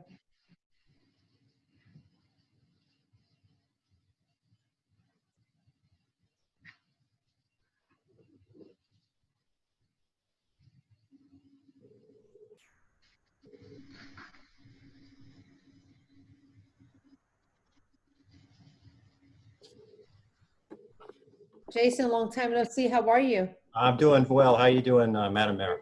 Good, good. Nice to see you. Great, great. Well, thank you for bringing me on here. I didn't hear any questions, but I can make a couple comments and happy to answer any questions that anyone might have. Yeah, just give me a second. Does member of the council have any questions for Waste Management? Councilperson Urban, Councilperson Perillo? Don't let me down. You always have questions. Don't make well, my question, my question is to hear what he has to say, honestly. So. Jason Neal, the floor is all yours. Okay, wow. You're gonna make it easy for me. You're not grilling me. Thank you. Well, first of all, I just wanted to thank the village for all these years we've had the opportunity to provide your service. We've actually been working without a contract for 4 years, and we've been under market rate for 4 years. And we stood in there as long as we could, but we advised the village that our costs have gone up every year and there was a need for a rate increase. As it turns out, you are getting a rate increase, less so with the other company than with us. And we understand the financial difficulties the village is facing. So, we respect whatever decision the village needs to make. Again, it's been our pleasure to work there. We've made huge investments in our capital and our equipment. As you know, we do run compressed natural gas vehicles, which are considerably more expensive than diesels. They are cleaner. We think in the long run, they may have a better payback, but the jury's out on that. But certainly many of our customers are demanding that technology. And to Councilman Urban's comment on the automated trucks, it's very interesting. Picking up garbage is an extremely dangerous job. And in the old days, when guys were slinging in the back of a truck, the injuries were incredibly off the charts. It's a very dangerous, as you said, thankless job and very dangerous when it's done manually. So, excuse me, the ASLs actually have been a boon to the drivers. We haven't had to lay off any drivers. I mean, there's always a need for drivers, but now it's much safer for them, and they're working with better equipment. So, as a matter of fact, even though we've lost a lot of work through COVID, particularly commercial work, we haven't laid off any employees. There's plenty of work for the workers to do. Only now it's a lot safer. So I understand your concern, but the machines haven't replaced people yet. Okay, so I really appreciate that clarification because as a resident that, as the transition to the arms came out, I mean, that was just one of the first things I noticed was just from the resident's perspective, it just seemed like less personnel. So I greatly appreciate that clarification, and I can appreciate that. Yeah, it's better for the employees, and they love it. The guys who run those trucks, they would much rather do that, believe me, than sling cans all day long in the back of a truck. It doesn't seem like a lot, but you do that 1,000 times a day. In the sun, in the rain. Yep, absolutely. Yeah, we're not made for that. Machines are. Very good. So, and by the way, you mentioned recycling. We actually process all of your recycling. We have the largest recycling plant in the southeastern United States. So whether we do your collection or not, we will continue to process your recyclables through Miami-Dade County. So we're not going anywhere. Again, I respect whatever decision the council needs to make tonight, and we're not going anywhere. So if now is not our opportunity, fine. You know, we bow out. We will transition with a new company.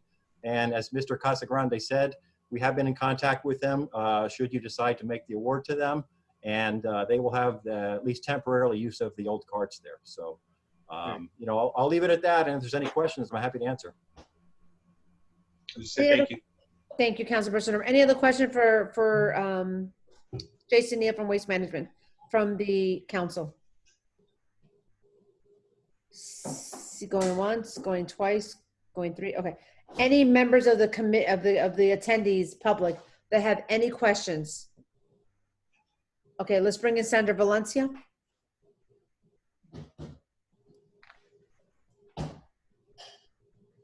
Hi, Sandra Valencia, 8633 Northeast Miami Court. Hi, Jason. I don't have a question because I've known you for a while, and I really appreciate your service, to be honest. And I remember when you used to have the guys in the back, and it was just actually nice to see them. They were really kind, and I used to have my favorites on my block, and I miss them, to be honest. But I appreciate you being here and actually, you know, understanding our situation. I don't know what the council decision will be, but I wanted to express our, you know, sincere thank you for your services. And if you don't stay, either way, but it's been really nice, to be honest. I really appreciate what you guys do. It's not an easy work, and it's not pretty either. So I really appreciate it. Thank you. Appreciate the comments. Thank you, Sandra. Any other question from the attendees? Going once, twice, three times. Okay, I'm going to close public comments. Open it up for the council. Any other questions to either vendor before I ask for a motion? Okay. I want to, before I ask for a motion, I do want to say this. I'm not running for re-election, but I want to thank wholeheartedly Jason and Eileen. I have a long-standing relationship with both of you. Jason, you've been a tremendous supporter of the Village of El Portal and all of our community events. You have donated tremendously to the 5K, donated tremendously to the Easter egg hunt, a backpack giveaway. The Village thanks you. I thank you. I know that our community partnership goes beyond waste management, and I want to thank that, and I do not forget that. I also want to thank that every time I've texted you and called you because a resident has complained that the trash can's lid has been broken, that you've immediately responded, and I want to thank you for that. I agree that it's great to see the men behind the cart. I think that we go back to the dogs barking at that and how that's kind of like our childhood. And I miss that too.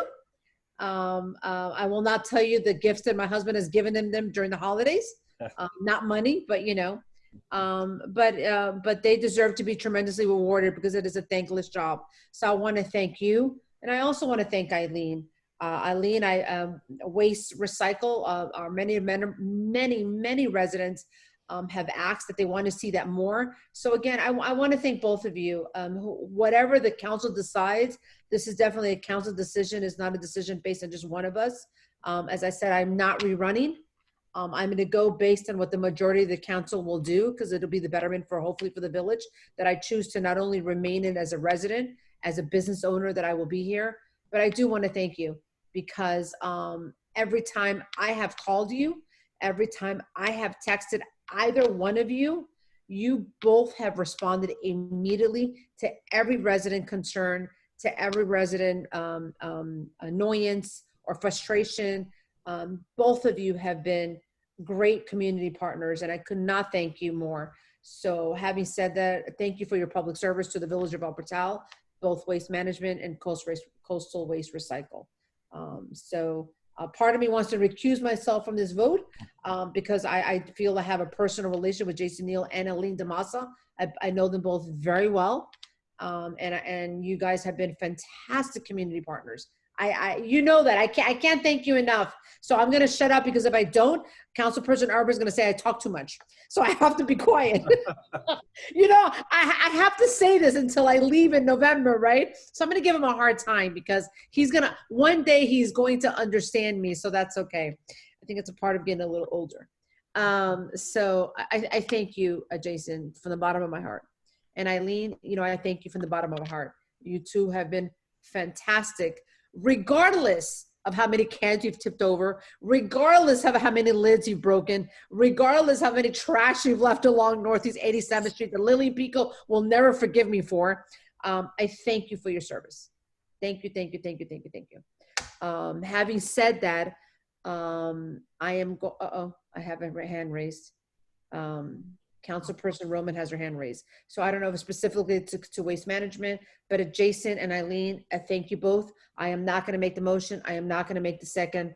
But I thank you both for your community partnership to this village of El Portal. Councilperson Roman. No, I don't have any questions. I just want to also thank Jason and Eileen. I've also worked closely with them.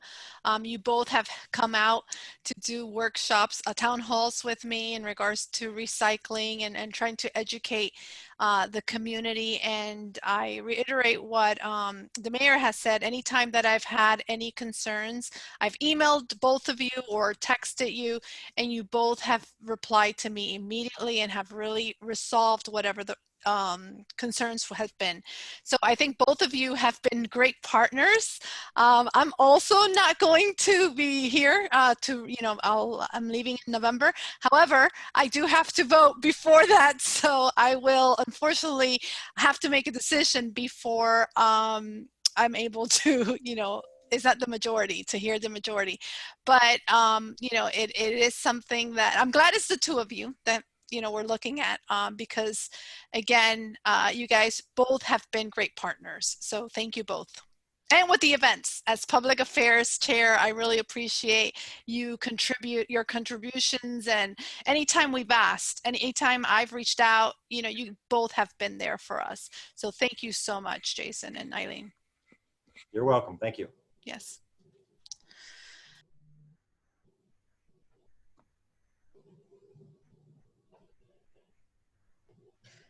Thank you. Any members of the council? I see a hand raised. Hold on, stand by. Who's that? No, Councilperson Roman. Any members of the council? Any questions or comments for Jason Neal? All righty. Seeing none. Members of the council. Madam Mayor. Madam Manager. Yes. Okay. Thank you. Because I can't raise my hand. Madam Manager, do not worry that we are going to you. Is there a recommendation, since you're in the selection committee, to the council?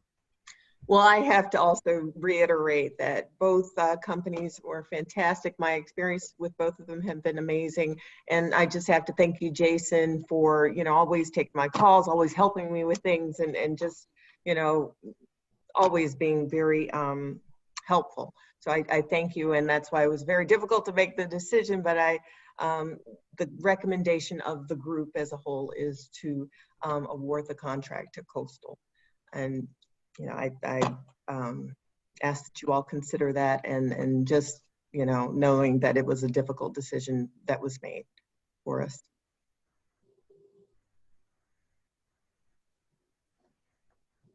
Madam Manager, so your recommendation to the Village Council is to vote for World Waste Recycle. Okay. Coastal. No, it's for Coastal Waste and Recycling. And again, based on the prices. Okay.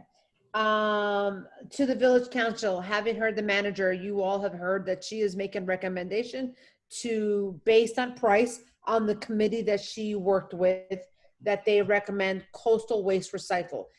Bear in mind that the recommendation of the council, recommendation of the administration is the recommendation.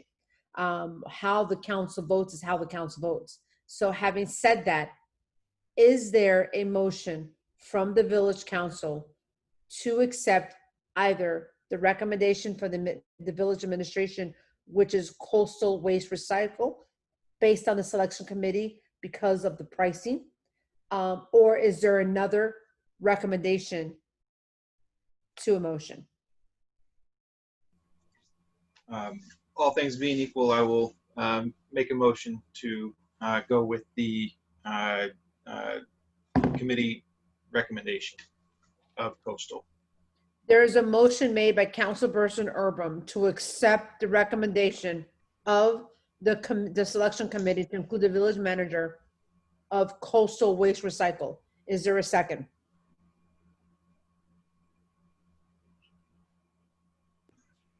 Is there a second? I'll second, Madam Mayor.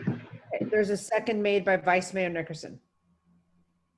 So the motion's been made by Councilperson Urban to accept coastal waste recycle, and it's been seconded by Vice Mayor Nickerson. Any discussion?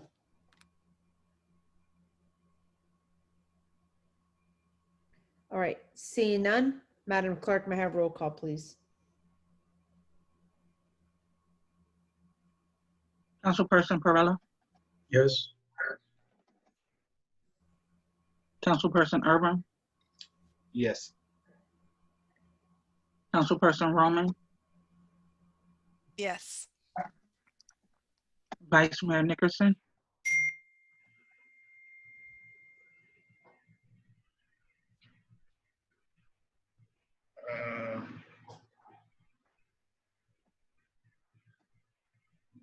Yes. Mayor Cabello. Was that four already? 4 yeses? Yes, ma'am. So basically my vote doesn't matter. I can just say present. No, you are on the dais. I You have know, to I know, vote. I know, I know. Before a vote, I cannot abstain. Thank you, Jason. Thank you, Eileen. Thank you. Yes. The item passes to accept coastal as the waste services contract 5-0. Thank you very much, Madam Mayor. I want to thank the entire council, and I want to thank the administration, and I want to thank members of the selection committee, because selecting a waste management company is one of the hardest things to do. And for us, because this is our biggest contract and our biggest vendor, again, I cannot say it enough. Jason, thank you for the service to the village of Upper South. I've been here for 12 years, and you have been the only vendor I know as a waste management. I feel like I leave now, and I'm leaving them with coastal waste recycle. Do not do me wrong, because they're going to come back and blame it on the mayor anyway. You do know that, right? Because everything is blamed on the mayor. So do not let me down, because I'm going to be on vacation, and they're going to be like, well, the mayor said yes to that. So I thank you for all of your work, Eileen. Good job. And Jason, thank you so much. Thank you very much. We look forward to a great partnership.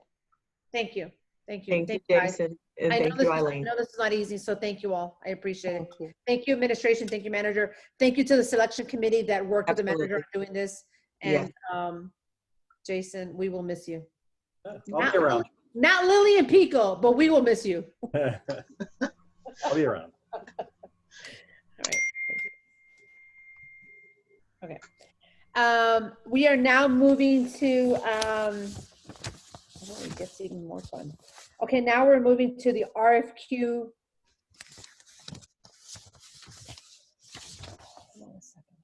Yes, we are moving to resolution 2020-33 RFQ, which is request for qualification of legal services. If I can please have the attorney read the resolution to the record. Yes, a resolution of the Village Council of El Portal, Florida, awarding request for qualifications number 2020-02, Village Attorney Services to blank, and appointing blank Esquire pursuant to section 3.07 of the Village Charter. Village Attorney authorizing the Village Manager to retain whatever firm to negotiate a legal services agreement with blank for the council's approval and providing for an effective date. Thank you so much. So having heard the village attorney, the interim village attorney, is there a motion to consider the adoption of resolution 2020-33 RFQ legal services? So let me explain to the council how I foresee this to go. Based on the RFQ, which is a request for qualifications, I do see that based on the vote of the majority of the council, we will ask every participant to present. but that's on vote of the council. I will make some comments. The RFQ was not written by the mayor.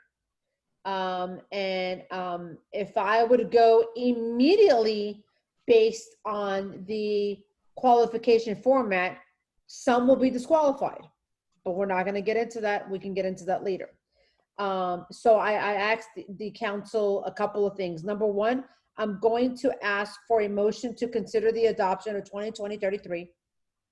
Once we are done with that, I'm going to ask if the council has any questions or comments from either of the three firms that applied. If the council would like to see them present, I'm going to ask for a motion.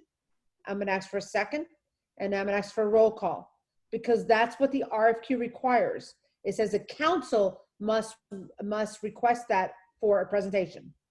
And then each one can present for 3 minutes, because it is 10:30 in the evening. We're going to ask each one of them to present for 3 minutes. All of us will ask for questions. I will open up for public comments. Then I'm going to ask for a motion from the council if they would make a motion to consider any of the firms. It's really important because we all received an email from a resident this evening. We did an RFQ, which is request for qualification. This is not a request for price. So there's no pricing. So the qualification of the criteria sheet cannot really be used for two reasons. Number one, the RFQ did not say that a criteria sheet could be used. And number two, the criteria sheet cannot include a price because the request for qualification did not include a price. So it's just a couple of things. In our presentation, we want to keep in mind that all the questions that we ask is based on the request for qualification bid that we put out. So having said all of that, which is kind of like a little bit of a lot of information, just if you have the RFQ in front of you, I do, just keep in mind that all the questions, and Councilperson Urban, I believe, worked with it, or most of it, before he submitted to all of us and to the village manager. So having said that, there's a resolution of 2020-33 request for qualifications legal services for the village of El Portal. Is there a motion to consider adopting resolution 2020-33?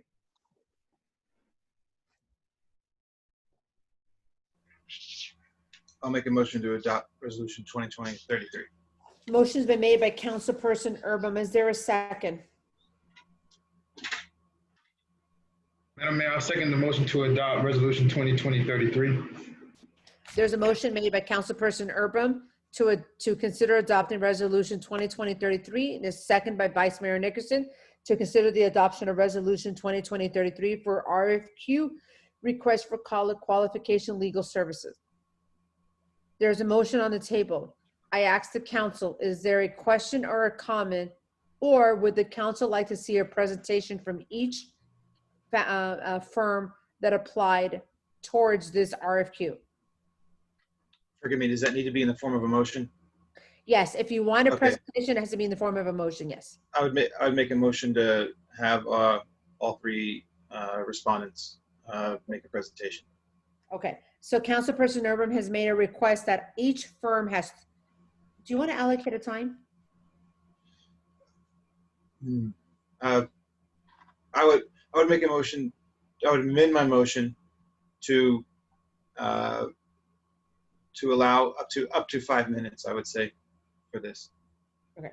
Councilperson Urban has made an motion and amended it by requesting that each firm, there are three, they're both on as attendees, that have allocated up to 5 minutes, no more, to present on their presentation for being the next village firm or attorney for the village of El Portal. Is there a second? Sorry, that's my dog. Second that motion, Madam Mayor. A second by Vice Mayor Nickerson. There's a motion made by Councilperson Urban, a second by Vice Mayor Nickerson, to allow each firm to present up to 5 minutes. Having said that, is there, Madam Clerk, may please get roll call. Councilperson Perrella, Yes. Councilperson Urban, Yes. Councilperson Roman, Yes. Vice Mayor Nickerson, Yes. Mayor Cabellos. Yes. Item passes 5-0 for presentation.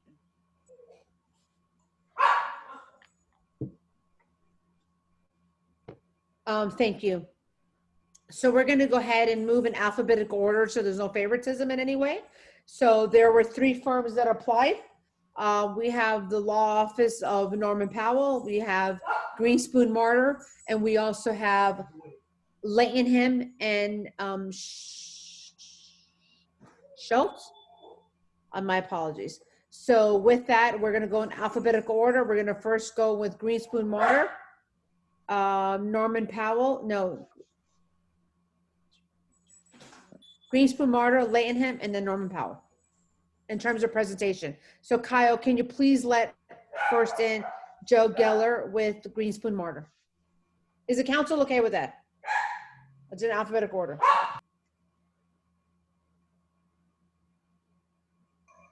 Hello? Can you hear me? Hello, can you hear me? Yes. Okay. Well, good evening and pleasure to be with you. I'm Joseph Geller. I'm a partner at Greenspoon Martyr LLP. We are one of the applicants for the position. We're glad to be before you tonight and glad to be considered. I've been an attorney myself for 40 years. I've been involved in providing services to municipalities for 25 years. And in fact, my first client was the village of El Portal back in 1995. Since that time, I've been the principal attorney for 5 different cities and have been special counsel on a lot of other matters. In fact, our firm served where I, in my predecessor firm or my current firm where I've been for a little over 12 years, have been the attorneys for the village for 21 of the last 25 years. We were not there in 98 and 99. We were asked back in 2000, and we served till about 2.5 years ago. We're a very large firm, over 200 attorneys, AmLaw 200. We have a number of attorneys at our Miami office, Fort Lauderdale, Boca, and other places. We're in about 8 different states by the last count that I saw. We are able to do almost anything that would come before you in-house. We have a public finance division, we have a labor and employment division, a real estate division, a litigation division, government relations division. There may be some occasions, as you know, due to my service in the legislature when I might be absent. That's less of a problem, frankly, now that at least while meetings are going on by Zoom, because where you are doesn't make much difference. But we have a great team to assist, some of whom have been in El Portal before. Jason Silver has been in El Portal before. He's served on occasion. Alicia Lewis, excuse me, has served on occasion. We did have an attorney, Stephen Wary, who is no longer with us, although he had done some stuff. But James Rao at the downtown Brickell office formerly served as deputy village attorney for the village, for North Bay Village. I think we can save the village money by bringing a lot of stuff in-house and not needing to go outside. Some still are separate matters, but doing them in-house typically reduces the cost of doing things. I note that there will be a compensation agreement that needs to be negotiated. We're fine with that. We're happy to engage in that negotiation. But I personally did a lot of the labor and employment stuff, although we have a whole division successfully defending, for instance, EEOC charges that were brought against the village. And the main thing, of course, is to try to keep the village out of court wherever possible. And if something comes up where someone moves against us, to try to get the matter settled. As you may know, I previously had the privilege of serving as the mayor of the city of North Bay Village for a couple of terms. So I'm well versed in what it's like to have to run a small municipal entity like El Portal, North Bay Village is not very dissimilar. And I know how to work not only with council members, but also with the administration, the manager, the clerk, and to be there to support and assist them. And basically, I'll just say, as I did in our presentation, that I believe I bring good judgment. I know that the role of the attorney is not to try to be a sixth commissioner. The attorney is not a policymaker. Policy belongs to the council. Policy belongs to those who've taken the time to campaign, go out, meet their neighbors, talk to them. I know this village well. Policy in some cases also belongs to the administration that has to implement it.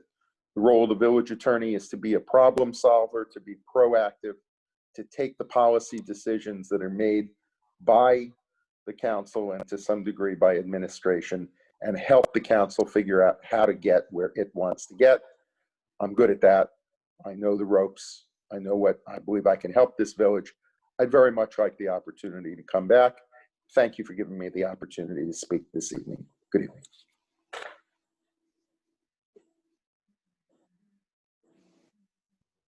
Happy to answer. Members of the council have any questions?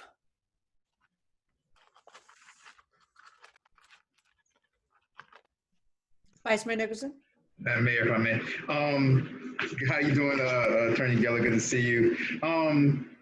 When my only, I would say my only concern is, I understand with now that we're in Zoom and things like that, but hopefully, we won't be like this forever, right? Hopefully COVID will end sooner or later. And I just have a concern with just, when you can't be there and there's other individuals that are there, we would appreciate that. I just think that maybe at those times things can kind of fall through the crack because now you're dealing with different individuals, so it's like if we want to ask her for this and you weren't there, then you have to get in touch with that person, get updated, and so that's just my concern with that. And I just wanted to say, as far as it's in-house, I think that's a positive when it comes to outside legal services, the cost of that. So that's a big positive. But my only concern is that, keeping up with the many different individuals who could be at the meetings. To answer your question directly, I would anticipate under most circumstances, it would be the same individual, presumably James Rao, who, as I said, was deputy attorney for North Bay Village. As the technology has improved, it would be my plan to be present by Zoom, by phone, whatever, for every single council meeting, even while we're meeting again in person, and there would be somebody sitting with you. I would still sit through the meeting myself. I would be in Mr. Rousey, or I'd be able to answer questions that came up from any of you or from him. And I would be present as we are right now, virtually present for every single meeting, but we would still have someone physically present as well. So you get two for that night. Madam Mayor, that's all my questions for now. Thank you. Thank you. Any members of the council? I have one question, if I may. Good evening. Welcome. Thank you for your patience this evening. My question is fairly pointed, and that is to acknowledge that there was a fair amount of drama behind your last tenure here, and I would just ask if you could speak to how we could be sure that that same drama would not affect the quality of the work. I didn't think it was quite as dramatic as all that, to be honest, Councilman. I was there in that last stretch for 18 years. Some mayors and some councils were different than others. They all had their own style. They weren't all 100% smooth sailing. That just doesn't occur. But when the time came, when the council saw fit to go in a different direction, we accepted that. We took that with professional equanimity. We cooperated with the transfer. I was consulted by the administration as recently as, I don't know, a couple, 3 months ago about matters I had handled regarding the lawsuit involving the former police sergeant when I was there, later chief, and assisted to the best of my ability. I pride myself on professionalism. To me, it wasn't a matter of great drama. You know, the council saw fit to go in a different direction at the end of '97 when I'd been here for 3 years. I was gone for 2. They went through 3 attorneys and asked me back at the beginning of 2000. So we view the opportunity to serve as a matter of professionalism. Personally, I didn't think it was tremendously dramatic. Attorneys serve at the pleasure of counsel. I don't require notice. I don't require anything, but to me, that was a natural occurrence. Attorneys and managers are hired to be fired like baseball managers. And when that time comes, you accept it with good humor, which I think I did. I didn't have any unfavorable comment about the village, never criticized it in writing, in the press, publicly, or any of its personnel. I recognize that we serve at the pleasure of counsel. I take that seriously, and I don't allow things like that to influence my professional judgment or performance in any way. Very good, thank you. And then my last question would be, what would you, succinctly describe as your desire to return to the village? I know this village very well and I care about it. I've been here on and off for a lot of years through ups and downs. I know the issues, I know about the seawalls, I know about the underground construction, I know about the issues with the church over on the corner. I've kind of kept up on it because I have interest in the village. I always kind of kept an eye on the village. I care what happens. I believe I can provide service. It's work I enjoy doing. It is public service. It's not particularly high compensated work, but I care what happens to this village. I care what happens to its residents.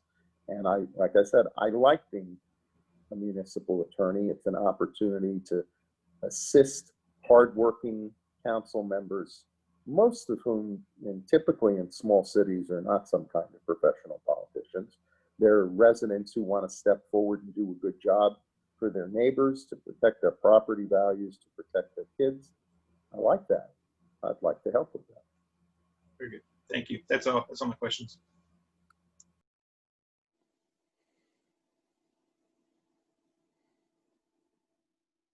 Thank you, Councilperson Urban. Any other questions for Joe Geller? Okay, seeing none, we're going to bring next Layton and Schultz. Kyle, if you can please remove Joe Geller and bring in Layton and Schultz as a panelist. Yeah, that would be Bob De La Fuente, Madam Mayor. Yes, Kyle, that would be, I think you're bringing him in already. Bob De La Fuente, Esquire.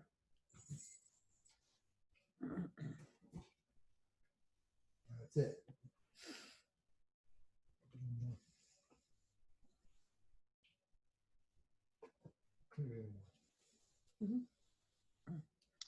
Good evening, and thank you for being with us. If you can please state your name and address and the firm for your record, for the record. Yes, of course. Good evening. My name is Bob De La Fuente with the law firm Layton and Schultz, and we are located at 1200 Brickell Avenue. So thank you very much, Madam Mayor, Mr. Vice Mayor, and council members for considering our response to this RFQ.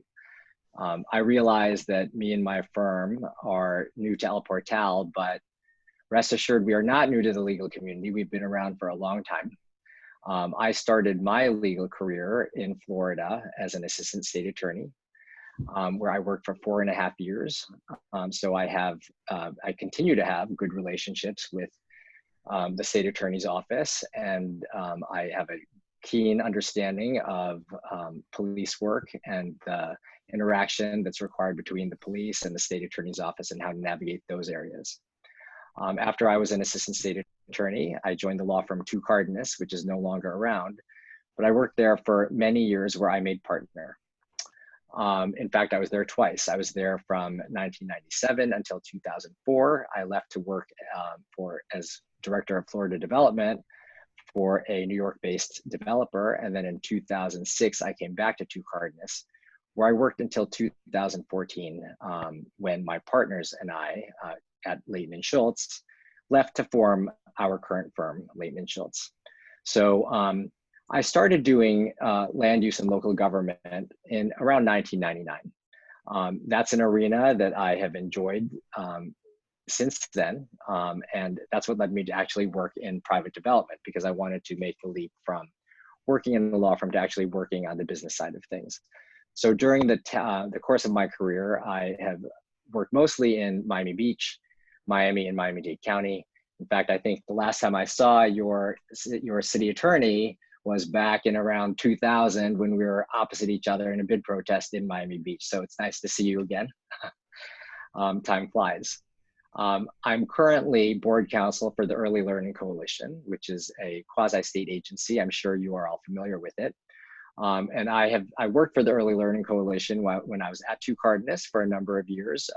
My former law partner was the main contact there, but I covered a good number of the meetings on his behalf.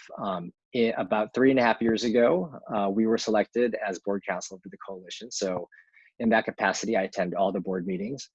I serve them in all the requirements, including contracts, procurement, and advising the board and all their committees on bylaws and other issues as they arise. I also serve as special counsel for the Miami Beach Planning Department and the city manager for land use related matters. So that means I have represented them on appeals before administrative boards within the city of Miami Beach, as well as a circuit court appellate level. And that's because I've been doing a lot of work in Miami Beach since 1999, so they know my work well, and I enjoy a very good relationship with the Miami Beach city attorney.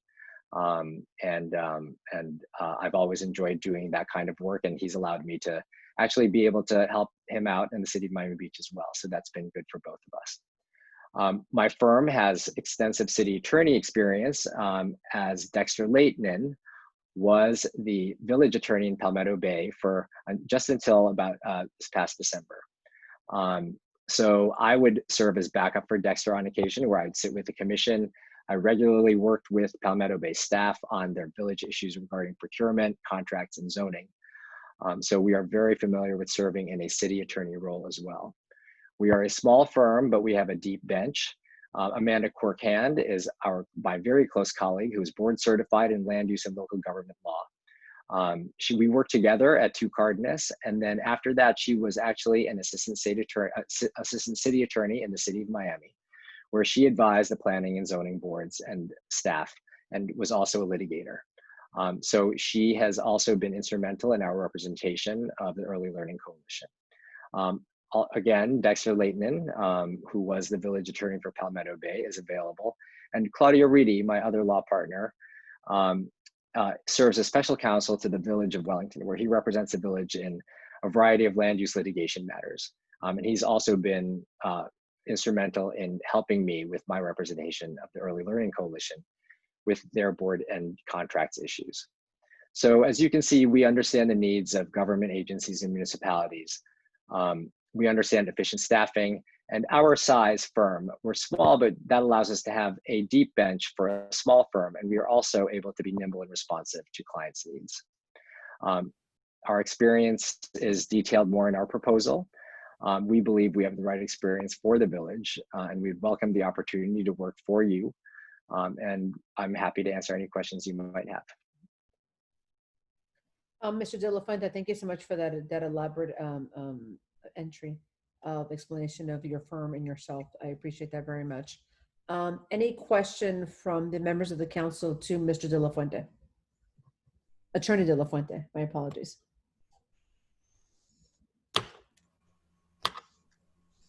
Councilperson Urban, Councilperson Pearl, you can't let me down.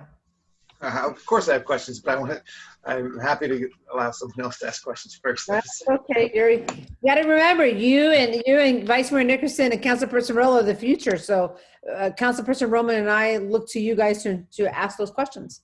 You got it. Okay. Good evening and welcome, and thank you for your patience, and glad to have you here tonight.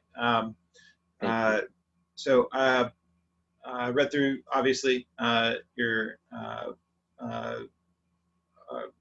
proposal. And I guess my question initially is similar to what I asked Attorney Geller, which is what is a motivation of your desire to come to El Portal?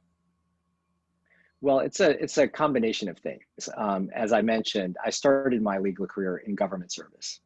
Then I made the transition to private law firms, and I've always enjoyed working in government. So I think I found a good way to do that by being able to serve private clients as well as doing this kind of work as board counsel for state agencies and for working for municipalities. It's the kind of work that I enjoy.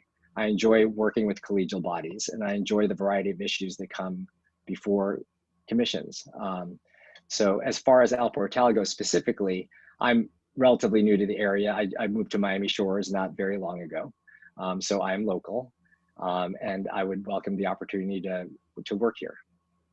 Okay, very good. And then not to let you off easy, I'll ask a fairly pointed question of yourself as well.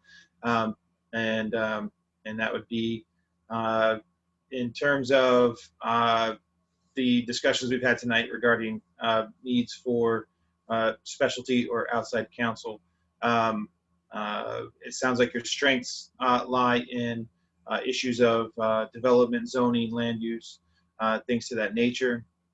And I need to ask, in terms of labor issues, what would your strategy in terms of in-house versus recommendation for outside counsel be, without getting into hypotheticals or too many details, just in general?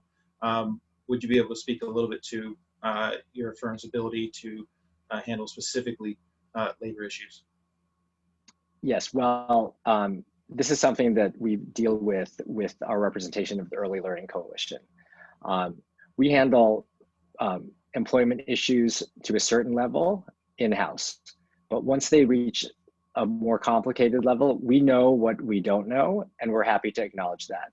So we have relationships with other firms who will assist us and serve as co-counsel in those matters, and they agree to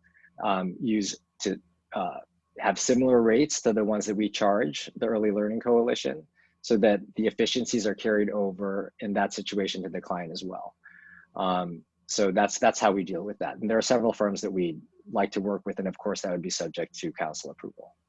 Okay, very good. And then I think my final question is, it would be yourself, is my understanding of reading through the proposal, it would be yourself at all of our council and committee meetings, with the rare exceptions where we may have another member of your firm. Is that correct?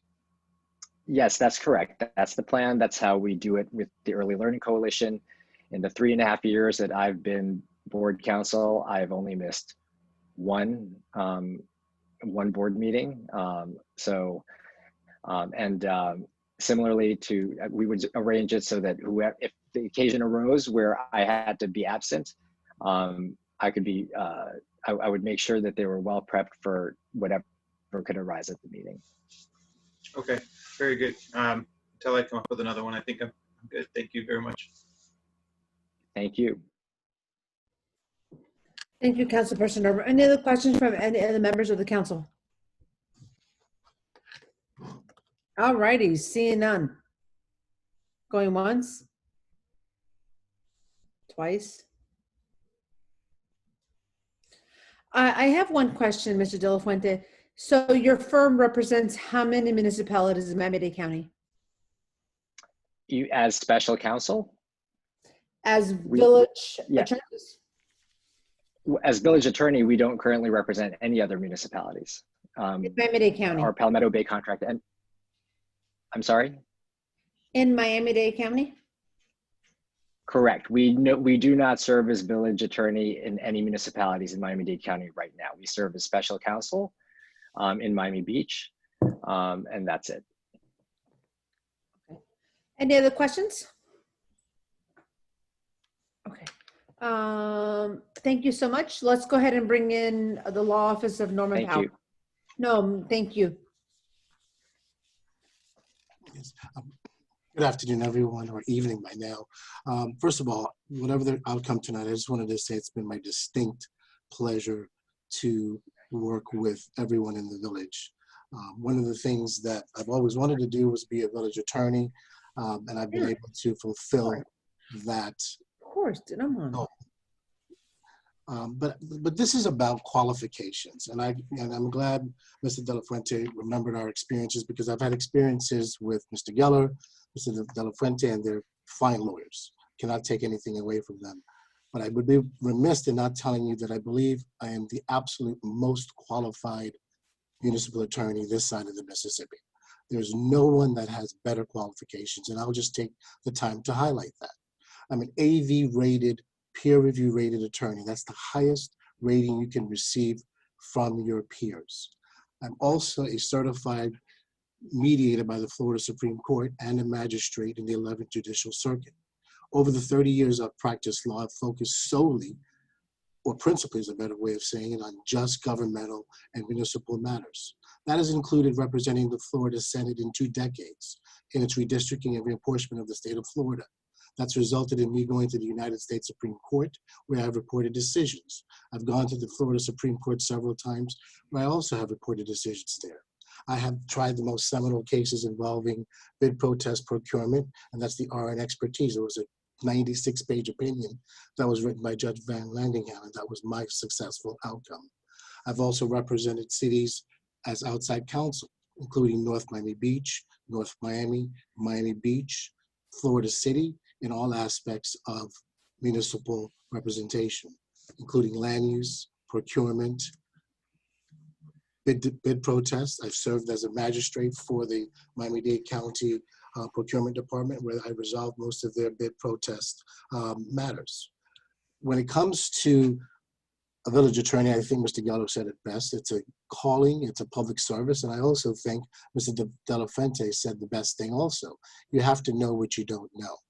And since I've represented the village, I've not known 2 areas. And I don't think too many lawyers that would be sitting as a village attorney or a city attorney would be expected to know those 2 areas, because they're specialized. That includes finance, bond finance. Since I've been here, we've only hired outside counsel to deal with the loan that the village received from dealing with FEMA and the debris cleanup. The second has involved litigation involving labor. I repeat, litigation involving labor. Every other aspect of the village's business I have dealt with, including just trying the PERC matter before the administrative hearing officer, which resulted in a decision that we'll deal with next week. So what is it that separates me from whoever you all are considering? I think it's a sincere dedication and drive for excellence. It's not taking away anything from anybody else, but in order to represent a community this size, you literally have to be chef, cook, and bottle washer. And I know the manager can attest to that. And in order for this village to move forward, you're gonna need that. You don't need somebody on call. You don't need somebody else. Since I have been the village attorney here, I have attended every single meeting. In counting the hours that I have just sat in meetings, since January 1st, my staff and I came up with that number. It's 127 hours. 127 hours. That's since January 1st to today, and not including tonight's meeting. What we need to talk about as applicants is what is the future of El Portal, and how is the attorney going to assist in implementing those policy directives of you, the council, and also the administration, Ms. Alou, as manager. And in order to implement those objectives, you're going to need an attorney who has that diverse experience. Now, if it needs be that I do have to go out and get outside counsel, I've not had the authority to do it, but my partners in Fort Lauderdale, incidentally, we were just nominated and named the #1 litigation law firm in Florida, just recently by US Business Week. There was no coincidence in doing that, because we've tried some of the most seminal cases involving governmental matters. So what are the things that I envision and see going forward? Obviously, we had a great presentation tonight by Cavista, but that has to be dealt with legally from shovel in the ground to see certificate of occupancy. We still have to deal with the project involving the school. There's issues concerning the future of COVID. Our charter and code is antiquated. It's been that way for 20 plus years. We've been piecemealing, trying to deal with bringing it into the 21st or 22nd century, but it has to be completely revisited. The other issue is that what are we going to do about resiliency issues? We formed the Resiliency Committee. These are all things that are going to be presented to the village. And if you don't have the dedication and the diverse understanding of how to address them, you're simply not going to move the village forward. In closing, I will say that if you look back at each of the files that I have in my server, when I started less than 3 years ago, the village has moved light years into the future. Yes, there's been some hiccups, but that's with any community. We've completed Cavista. We have the skate park. We've dealt with FEMA issues. We've had special elections. And I could go on and on and on with all the issues that have been dealt with squarely through my office. And I've been able to deal with it because of my diverse experience. So I would certainly love to continue being your village attorney. Why would I want to do that? Most of my family and friends live in this community. I used to ride my bicycle up here as a child from 62nd Street, played at Horace Mann. So everything that happens here is hand in hand, near and dear to me because I have a connection to this community. And that's probably why you'll always catch me working on a weekend on village and municipal issues. So any questions, I'd be more than happy to answer them. Thank you, Attorney Powell. Any questions from the council to Attorney Powell? I'll go. All right. So, okay. Mr. Powell, good evening. Good evening, Councilperson Urban. It's kind of awkward. We know each other, right? Yes, indeed. So the same as you know, the line of questioning with the other two applicants. I know you did just speak a little bit about it, but as we went through this process of creating the RFQ, the question came up several times as to, you know, really what your desire was, and your answers were fairly consistently, you know, whatever the council decides.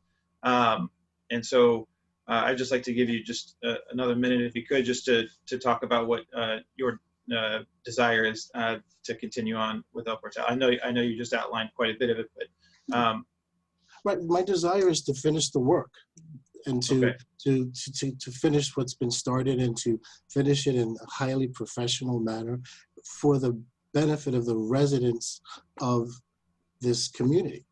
What we do as village attorneys, elected managers, is for the greater good of the community. And there's a lot of things we've started, and I alluded to some of them when I just mentioned some of the things I saw that needs to happen in order to better the code and the charter. But there's a lot left to be done. You know, I was deeply disappointed that we did not close on the charter school.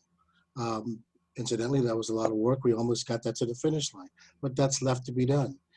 No one's talked about the milk farm, but that is the largest undeveloped area in this part of the county. That is something that this village in the near future is going to have to deal with. Legally and policy-driven determinations are going to have to be made with that. It's an opportunity that will transform this entire village, and I certainly would like to be a part of making that come to fruition. There's issues along Northeast 2nd Avenue that we've had conversations about in terms of the right-of-way, making sure that we have a commercial corridor that's receptive to business, whether that means entering into parking agreements with commercial properties so that folks can park in the swale and not have the kind of issues we're having now. Coming up with an ordinance that addresses that. It's not all going to be done overnight. So to answer your question, that's the long-term vision I have, because we've started the work, you know, and as I've said before, it's never going to be perfect. You know, it's just like a family. There's always going to be tug of warring, but at the end of the day, we all come together for the betterment of the community, you know. So I hope that wasn't too long-winded, but no, that was great. And I actually do not have a pointed question for you, because in our time together, I have asked you many pointed questions. So, that I can say, and I can certainly appreciate them. Yes. You know, but we're starting to get at least, you know, in the same playbill. Yeah. So you got it. Thank you sincerely. That's all I have. Thank you. Thank you, Councilperson Urban. Councilperson Pearl? No, I don't have any questions. More than a comment, but I don't know if we're gonna open it up later for, Comments are welcome right now. Okay. Because, I went through all three proposals and like you said at the beginning, it was different than because it's not it wasn't based on price. It was based on, like just other things. And I didn't have any questions for none of them because, I think they're all well qualified for what we're looking for. Like I said at the beginning, mostly it's about the price. What are we going to save money on moving forward? And who's accepting to do the job for less, I guess. I wasn't in favor of actually continuing this after whatever happens with the clerk, because of the process was kind of like, I thought it was like 2 weeks and the limbo right there that we didn't know whether we had more applicants trying to apply or whatever, because of the website or the clerk's email wasn't receiving, and I don't know who was handling the questions for any possible other applicants and stuff like that.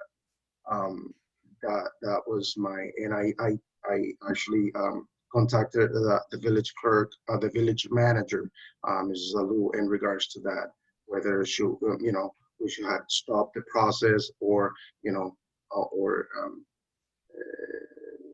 extended it a little more in the circumstances that we didn't have the clerk, which was the position handling the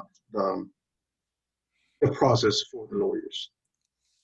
But the three applicants that we have on the table, I'm very pleased with all of them. So if you guys are all in favor of keeping it like that, it's fine. But I was moving towards like extending the process.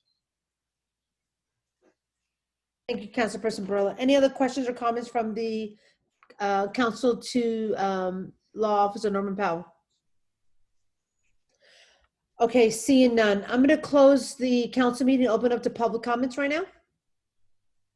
So having said that, I'm going to close the council meeting and open up for public comments. If you have any questions or comments with regards to any of the three applicants, to the council.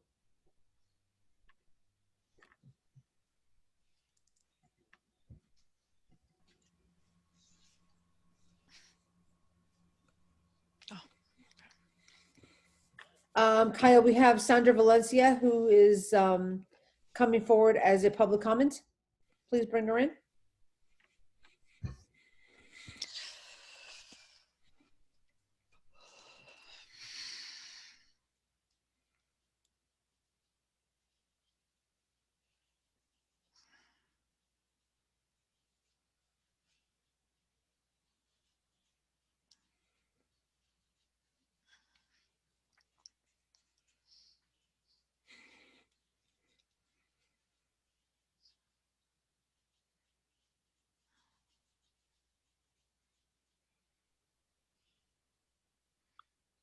Hello? Sorry. Hello? Can you hear me? Yes, we can hear you. Sorry, I got disconnected for a second. I have a question, and it's for the three of them. I've been trying to just go through, the pitch of each of them and stuff, and I'm not an expert, to be honest, in the law realm whatsoever. But my question is to the three of them, and if they can actually answer on the same order that they were presented. What I understand from, one of the things I'm worried about, again, for next year is getting into so much third parties, like hiring third parties lawyers to do things that supposedly with the agreement that we had with Mr. Powell was contemplated included, like all inclusive. So my question to the three of them is, at some point, whatever the negotiation is in regards to whatever, we have a budget allocated to your services and whatnot, but whatever the negotiation in regards to the contract means is, what is it included in that? It's just a matter of, contracting regarding land and zoning and just representing us during the committee meetings, or is there other services included? Because the thing with Mr. Powell that is been really confusing for the last couple of years is that the last contract was all inclusive, and it doesn't seem like it, because every time we have to hire someone else and a third-party lawyer to deal with whatever issue is happening in the village. So can you please, the three of them, answer that question? Would that be a full service included, and what kind of services would you include in that proposal or in that negotiation with the contract? Thank you, Sandra. Before I go to address each potential firm, are there any comments from the attendees? Madam Mayor, may I interrupt? We have to extend the meeting by a vote because it's after 11 o'clock. I was gonna work on that next. Okay, Heavies, what time is it? It's 11, so okay, thank you. May I have a motion to extend the meeting? I'll make the motion to extend the meeting. Motion been made by Councilperson Urban. Is there a second? I'll second. Madam Clerk, may I get a roll call? Councilperson Varela, Yes. Councilperson Urban, Yes. Councilperson Roman, Yes. Vice Mayor Nickerson,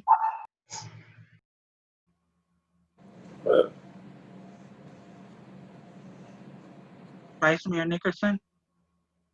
Oh, Yes. Oh, you guys didn't Mayor, hear me? Sorry about that. I didn't Yes. hear you. I'm sorry. Mayor Cabello. Yes. Yeah, I'll item go back passes. to, thank you, 5-0. 5-0. Thank you. The meeting continues. Having said that, any other attendees that has a questions for any of the three firms? I thought I just saw a need hand raised. I just need to make one comment. Am I correct in thinking that we now have a hard deadline of midnight? Like we're not, No, you've already extended it. There So, is yeah, the charter Okay. only says extending it after 11 o'clock. okay. Go back and look All at right. it. Thank you. Any other questions from the members of the audience? Going once, twice, three. Okay, we're gonna start off with Green Spoon Martyr. Please answer the question that Sandra Valencia with regards, although the request for qualification does not talk about pricing, you can answer the question with regards to whether or not it's all inclusive. Well, that depends on how the village wants to do it. That's why it's got to be negotiated. What I can say is that we don't anticipate the need for outside counsel basically on anything. We have a public finance section.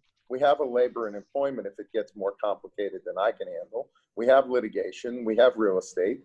We're prepared to handle basically anything that comes up, whether the village desires to have a certain number of things included in the basic monthly retainer service and what those things are. Typically, they don't include like litigation or public finance, bond counsel kind of work, but those, because we're in-house on them, presumably would be cheaper than having to go to outside counsel and also have to bring outside counsel up to speed on things. But that depends on what the village wants. We're happy to work out something. So presumably the fees will be higher if it's somebody else, and presumably if it's not the person that's assigned to the council, then it will be at a higher cost.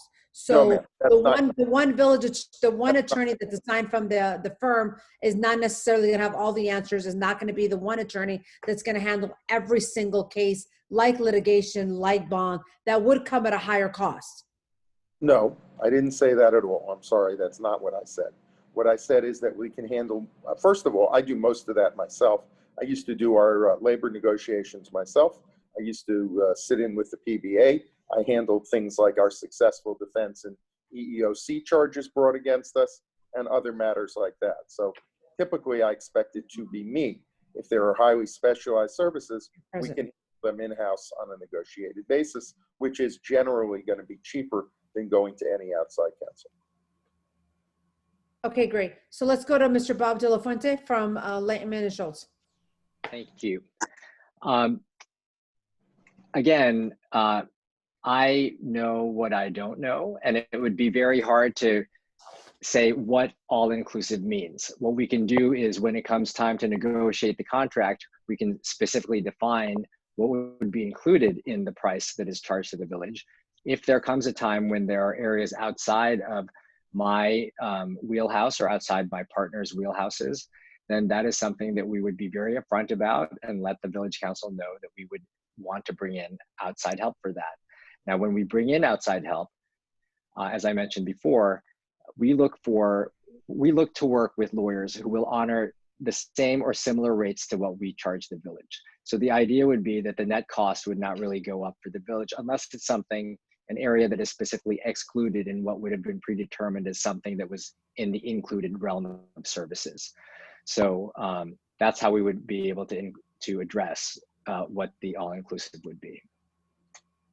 So it's fair to say that most firms are not all-inclusive. May I? Yes, I'm saying that it would be dishonest for me to say that whatever we propose would be all-inclusive because I could never predict that. Okay. Sandra, before I go ahead, we'll have one more person to respond. Law Officer Norman Powell. Well, you asked questions as well in between, so I would like to just ask another question, the same way you did with Joseph. Give me Sandra Valencia. Let Attorney Powell first answer the inclusive, and then you can ask anything additional.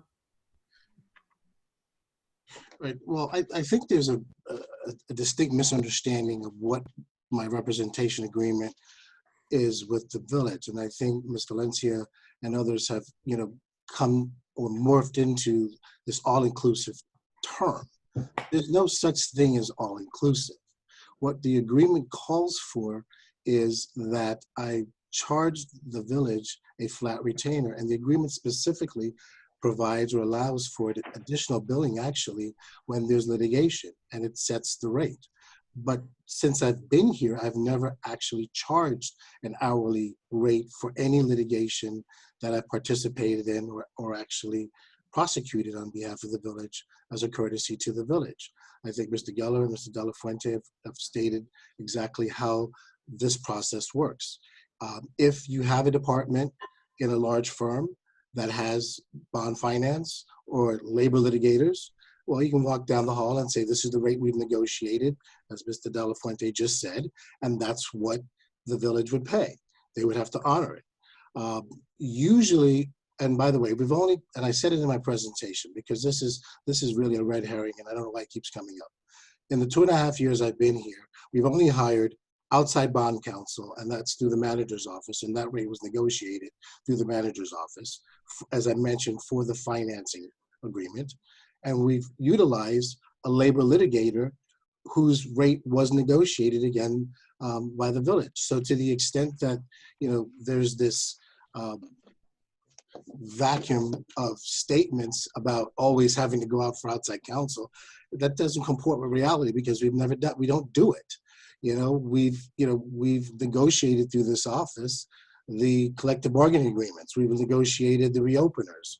We've negotiated development agreement with Cavista and actually been complimented on the work that was done. We've dealt with the school property. So there's no outside counsel coming in and out. I think what the village has to appreciate is what's being said by all of us. You're going to negotiate a contract, and if the objective is to have your core services included in that retainer, that agreement will drive what you're going to be paying on a monthly basis. And the understanding obviously would be for those core services, you're not going to be asked to pay any more.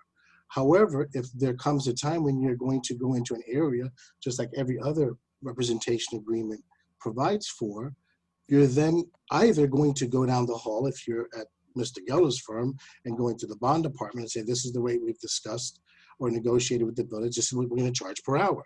Or you're going to go into the labor litigation department. But that's how it works. Okay. There's one other point, because I think it's very important, because this is not just for the person asking the question, it's for the benefit of the community.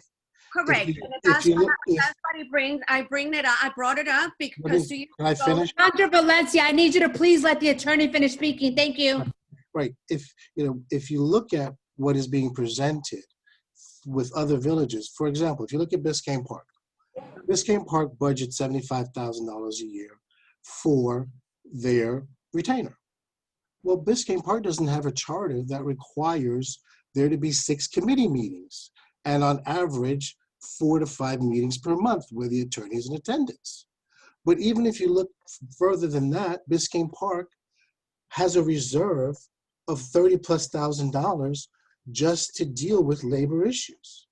If you could go down the street to Miami Shores, it's the exact same thing, because anybody who is going to negotiate this type of agreement has to appreciate the fact that there is no such thing as all-inclusive, especially when it comes to attorney time.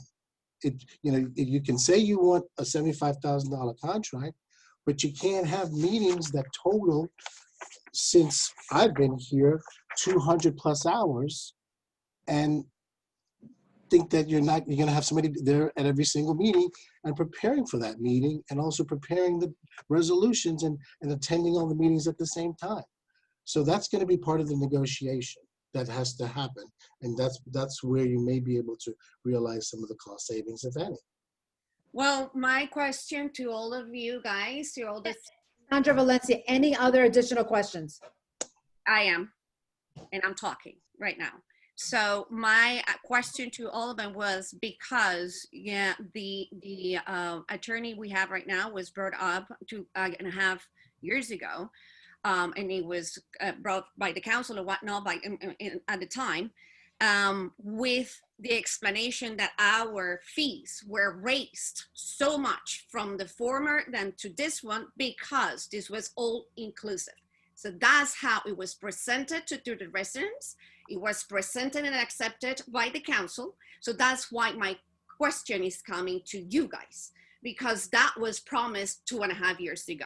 So my following question will be, if you may allow me to, Mayor Cubillas, is from this point on, if we have to hire, like for instance, to Joseph Geller, if you're telling me that you have all services in, inside of your firm, if we have to hire, a special employment lawyer because we have issues with people resigning, or actually we are getting rid of people the wrong way, and we're, it's not okay what is being happening, that person within your firm will charge extra on top of whatever you've been hired for?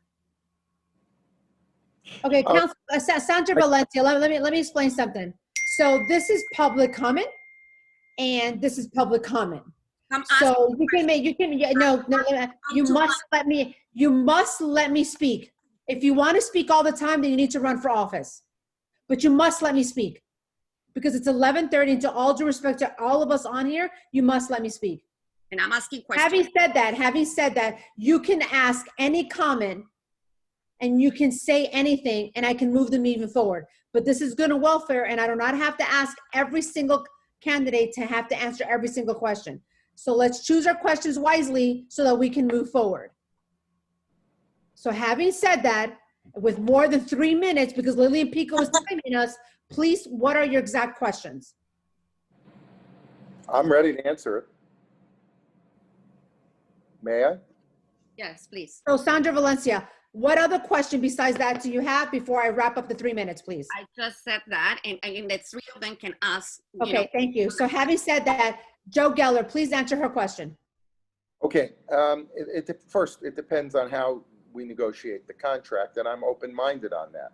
The answer, though, is that if it's litigation in nature, typically, whether it's me or one of my colleagues doing it, there is an extra charge for litigation, okay? When I was working for the village, the retainer I was being paid was $1,500 a month. And that was to include an awful lot of services, and it was really woefully inadequate, to be frank.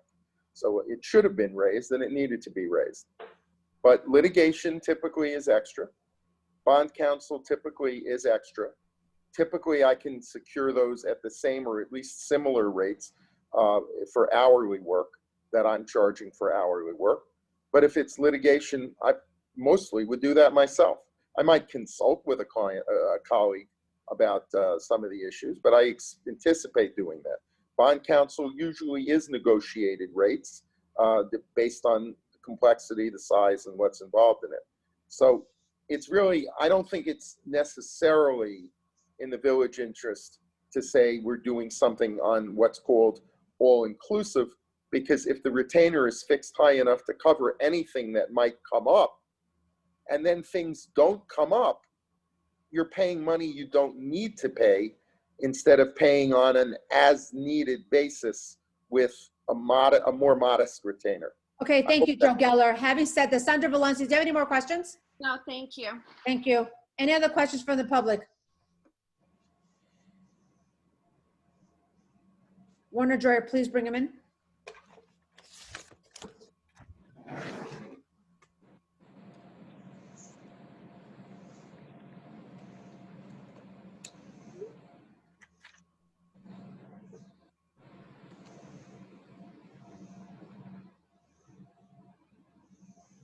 Hello, good evening. Can you guys hear me? Yes, perfectly. Thank you. Great, great. Good evening, all. Just one Good evening. question. State your The name que- and address for the record. I know you've been on a few times, but please name and address for the record. Yes, my name is Warner Dreyer. Address is 486 Northeast 87th Street. So just one question. No, I've had, I've interacted with the couple of the attorneys here. But just one general question. If you guys can all address, just want to understand a little bit more, on what ethics is and how you guys practice your behavior and how to, conduct a moral, on ethics and what decisions you take as far as, any decision. So I just want to understand from your perspective, and if you can give some examples, that would be greatly appreciated. And the reason for the question is because, again, what you decide, ultimately it's, it impacts us as residents. So it's always good to understand, your view on ethics and how you conduct yourselves on practice. So that's my question. Thanks very much. Thank you, Councilperson Dreyer. I'll allow each attorney to speak for one example for 3 minutes each, starting with Joe Geller. I think that's an important, thank you, Mayor. That's an important question, Councilman Dreyer. I believe that that's the most important thing in serving in public office. I've served in one form or another for many years. I've had family members, my ex-wife, my brother, both served many years in public office, and I've been involved in it for literally decades. And I'm proud of my reputation. Nothing is worth sacrificing your reputation. You do what you can, you do it right. There's one way you do things. You do them the right way. Sometimes that's inconvenient. Sometimes it's irritating. If necessary, if I see something wrong, I'm honor bound as an attorney to report something if I see it wrong, and I will, and I have. You have to conduct yourself in a way that doesn't depend on who's looking. You have to conduct yourself according to an internal ethical compass. I've always tried to do that in my public office and in my public service, and nothing is going to make me stop. Thank you. Thank you, Joe Geller. Can we code notes to Bob De La Fuente? Thank you. One of the things that that comes up often in my role as board counsel to the Early Learning Coalition is reminding the board members and the committee members of their fiduciary duty to the office that they hold as board members and as committee members. And that includes following a code of ethics where you have to avoid conflicts of interest and you have to avoid personal enrichment. And that's something that I take seriously myself. It's something that I'm very conscious of because of my role in advising others to follow that. And that's how I lead my life and how I lead my practice. Thank you, attorney. If I move now to the law office of Norman Powell. Yes, ethics is the life's blood of attorneys. If you're unethical and you do unethical things, you shouldn't be an attorney. I mean, you should be familiar with the rules regulating the Florida Bar. I have another layer of ethical rules that I have to follow because I'm a magistrate appointed by the 11th Judicial Circuit. And believe it or not, I have to follow the judicial canons of ethics. In addition to that, we certainly have the Code of Ethics for Miami-Dade County and the Florida ethical rules that are actually incorporated in the Florida Constitution. So, you know, if you do not have ethics as your compass and guiding you in the decisions you make, you shouldn't be a village attorney. You shouldn't be practicing. I think it's not just for attorneys. I think it's for everyone who's involved in the public in public service. Because if you can't be ethical and you can't look out for the greater good of the community, as I mentioned before, then you're useless. You're worthless. And I'm proud to say, since I've been practicing law, I've never been found to ever have violated any ethical rule. Thank you. Appreciate it for the responses. Thank you, Warner Dur. Thank you. See no more hands raised as attendees. I'm going to close the public comments and open it up back to the council.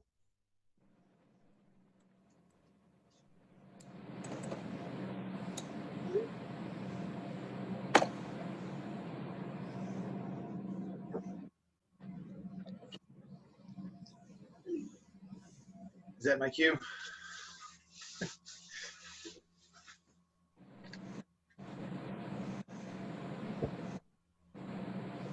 Madam Mayor, may I? Yes, go ahead. So I wanted to remind the residents and anyone watching of how we have arrived at this. So we had an interim position, and so the appropriate action to take at that point is to do a search and seek the most qualified and best fitting candidate for the village. So I do want to acknowledge that this process is not a commentary on Attorney Powell or his performance with the village. It's in fact nothing more than the council performing the diligence required when an interim position arrives. And so in that regard, we are fortunate to have three, what appear to be three eminently qualified candidates. And so we have a difficult but necessary decision to make tonight. So I just wanted to make that comment in light of some of the comments from residents. Just want to remind everybody that that we are here in a matter of diligence to this evening, and the difficult, just as with the proposals between Waste Management and Coastal, it's not an easy decision, and there can only be one firm selected, and so in that we just need to all stay focused on what is the best for the future of the village. So, and again, we're fortunate because we have three eminently qualified candidates. So, just wanted to make that comment. Thank you. Having heard that, right now we have Resolution 2020-33, which is the request for qualification for legal services that have been read into the record. At this time, do we have a motion from any council member to potentially accept any of the three presenters this evening that have properly procured the process?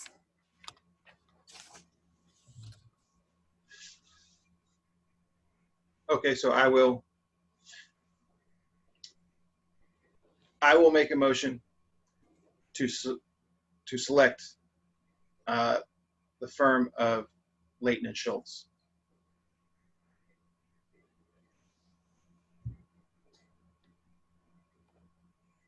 Councilperson Urban has made a motion. to accept the firm of Leighton Schultz. Is there a second?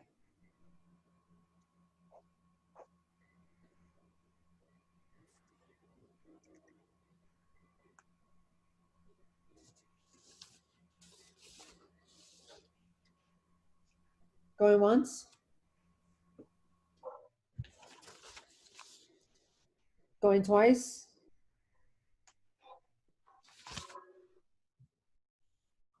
Going 3 times.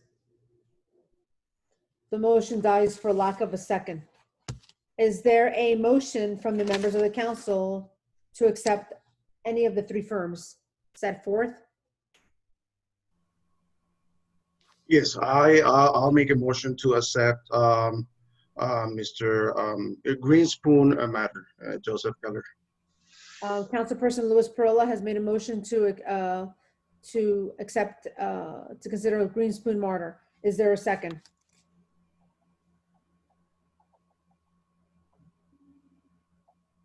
Going once? Second that, Madam Mayor. A second by Vice Mayor Nickerson. Any discussion? So I think I owe it to the all 3 applicants to explain my decision for my motion. So my discussion is simply that in the discussion of all-inclusive, not all-inclusive, outside counsel issues of a cost, the reason I had made the motion for Leighton Schultz was because they are smaller and local. I do think that we would get a high degree of service, and then with the acknowledgement that they could not guarantee that outside counsel would not be necessary, I believe that that would have factored into the negotiation once we got to contract and price. So now that this motion is on the table, my comment would be to the council to bear in mind that the heart of the discussion this evening has been whether or not the firm would be able to handle at a set cost all issues that arise. And so we need to, assuming that this would pass with whichever candidate, that obviously is going to be the leading factor in discussions and negotiations regarding cost, compensation, and price. So so I don't have too much more to say at this point. I'll be happy to hear everybody's thoughts. Thank you, Councilperson Erblum. I'm going to add to that. Whether or not those of you that would want to hear what I have to say, some of you say I talk too much, some of you say I talk too little, but I do believe that institutional knowledge is important. I have tremendous amount of respect to attorneys. I'm married to one, and I have a tremendous amount of respect to the time that they put into the profession of law. Having said that, I can't say that in the time that I have served in this village, many, and I say many members of this community prior to Norman Powell coming on this dais expressed tremendous amount of concern when we had a former attorney on here. And I have no problem in saying that this former attorney, friends with my husband, more than Norman Powell is a friend of mine or my husband, it has been claimed in the past that Norman Powell is my friend or my husband's friend. That is actually not a true statement. Joe Geller, I can't say has been incredibly friendly and kind to myself and to my husband on a personal note, but this is not personal to me. When I was elected council for many years, I watched over the council for 6 years, and I watched how things were done in this village. And when I decided to run for mayor, I made a decision, and that decision that I made was to actually really work, and I did. And I worked tremendously hard to represent and cover and help this village as much as I can. And one of the things that I was tired of as a council member was to see that the village was always placed second, third, fourth, fifth, and sixth on the agenda of many others. That was not mine, to include the attorney at the time. Many members of the community will call, text, email me, and call me to tell me, how can you work alongside when you're trying to progress and move the village in so many different ways. But because I had a tremendous amount of respect for Joe Geller and who he was and his experience and the firm and going into Tallahassee, it's really hard to vote against that. But when I voted, when I ran for mayor, I made a decision. It was not about me. It was not about the firm, and it was not about any other big company that would come in and really rule over the village of El Portal. I really made a conscious decision that whatever I did was really for the village of El Portal, because I live here and I actually work in the village of El Portal, owning 2 properties, commercial and personal. So my decisions were never personal. Although this is a hard decision. I was very frustrated at times because of the absentees of the village attorney, of the wanting to move the village forward, but never getting answers. I am proud to say that I have been the mayor since November of 2014. And since about 2017, this village, with the exception of Irma, and once you all get the money, this will be a different conversation, have seen great progress. We have seen more than $1 million given to us in appropriation. We have seen $1 million given to us in development agreement. And that was under this administration, to include us as 5 as a council, this manager, and this attorney. And this work doesn't come because of me, because nothing can happen with one person. It happens with 5 of us, actually 3 of us. But it also happens with a manager and an attorney. And actually, no offense to the manager, sometimes more so the attorney, because we really need their backing on this. We need their backing on what the council thinks and wants, and we want their backing on what the manager reads on. And it took a long time for this village to see progress. A long time. And Vice Mayor Nickerson, if anybody knows more than me about that, it is you.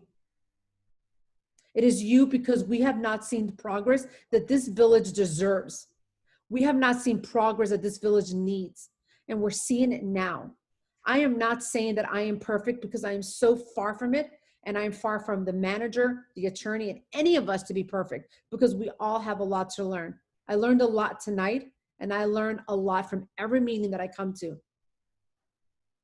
And I'm not saying that Norman Powell is perfect, and I'm not saying that Joe Geller was not perfect. And in fact, Councilperson, I respect the motion that you made before. Tremendously, actually. This is a hard decision, but this is not a personal decision, and it's not about drama. It is really about where we want to be as a community, because when I am off this council in December, as I will be, I will see you all when I am walking my dogs. I will see you all when I'm riding my bike, and I will see your children at my center. And I am here for the greater good of this community, not as the mayor, but as Claudia Cabillas, who's a resident, and I have been as I have been since 2008, and I care tremendously for this village. And the tremendous progress that we, not Claudia, we have made in 3 years has been great. So I ask you all to think about that. And a lot of relationships have lost, a lot have been gained. And I can also say that a lot of labor litigation that we've had in years past, we've lost. We've lost. It's not to say it was right or wrong, but we've lost. Think about that. Since 2017, we have made amazing progress. We've had trials and tribulations. We have not agreed on a lot of things, but I profoundly believe that the 5 of us, with wives, husbands, spouses, and children in this community, agree on that and the great things that we are doing. But those great things will not happen with a strong manager, without a strong manager, and without an involved boutique style attorney. Like we have Serbia, which from December 14, and I will say that although hiring an urban planner was my decision, I never voted for Serbia. But I am so glad that the council that was with me at the time saw greater than I did and 4-1 Pluserbia was here. And why have they been so beneficial? Because they're a boutique style urban planning company that matches our philosophy, matches who we are, and matches what our vision is. And I think alongside of that, so does our attorney or a firm needs to be as well. So Councilperson Urban, I am sorry I talk long, but I really mean this profusely. That I think we all need to think about this as a whole. It's not personal. And I promise you, as my husband, who's standing before me, holding my dog in front of me, who really thinks the world of Joe Geller, because he does. It's hard for me to have to say this, but I have to think of the greater good. And I do believe that a lot of us have a lot of responsibility and a lot of commitment. And when I hear of all the responsibilities that the firms have, I want to know that whoever we pick, Albert Tal is 1, 2, and maybe even 3 and 4 in their list and priority. Thank you. Any other comments from the council?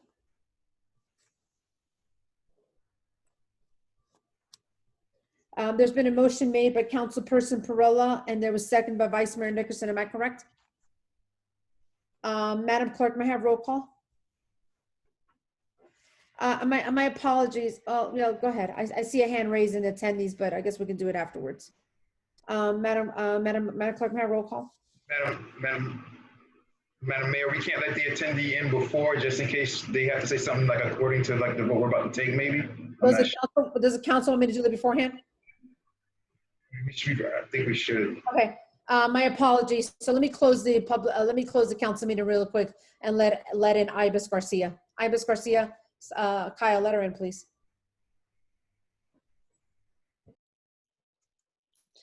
Good evening, Council, Mayor. Thank you for your time. Ibis Garcia, 500 Northwest 87th Street. I hope you can hear me well. Good evening, Ibis. Yes, we can hear you perfectly. Thank you. Great. Thanks for the update. I just wanted to give my 2 cents. I've been listening all night. Very long meeting, and I give you credit for the fact that you guys are still going. I happen to be a night owl, so for me, this is normal hours. I'm actually still in my office working, but I give you credit for all of the work that you're putting in and all the hours that you're putting in. When it comes to the lawyers, my 2 cents are this. I have watched the city change and grow for the last 6 or 7 years. And I've tried to stay as involved as possible because of how committed I believe to be to the city. I've lived in a lot of places.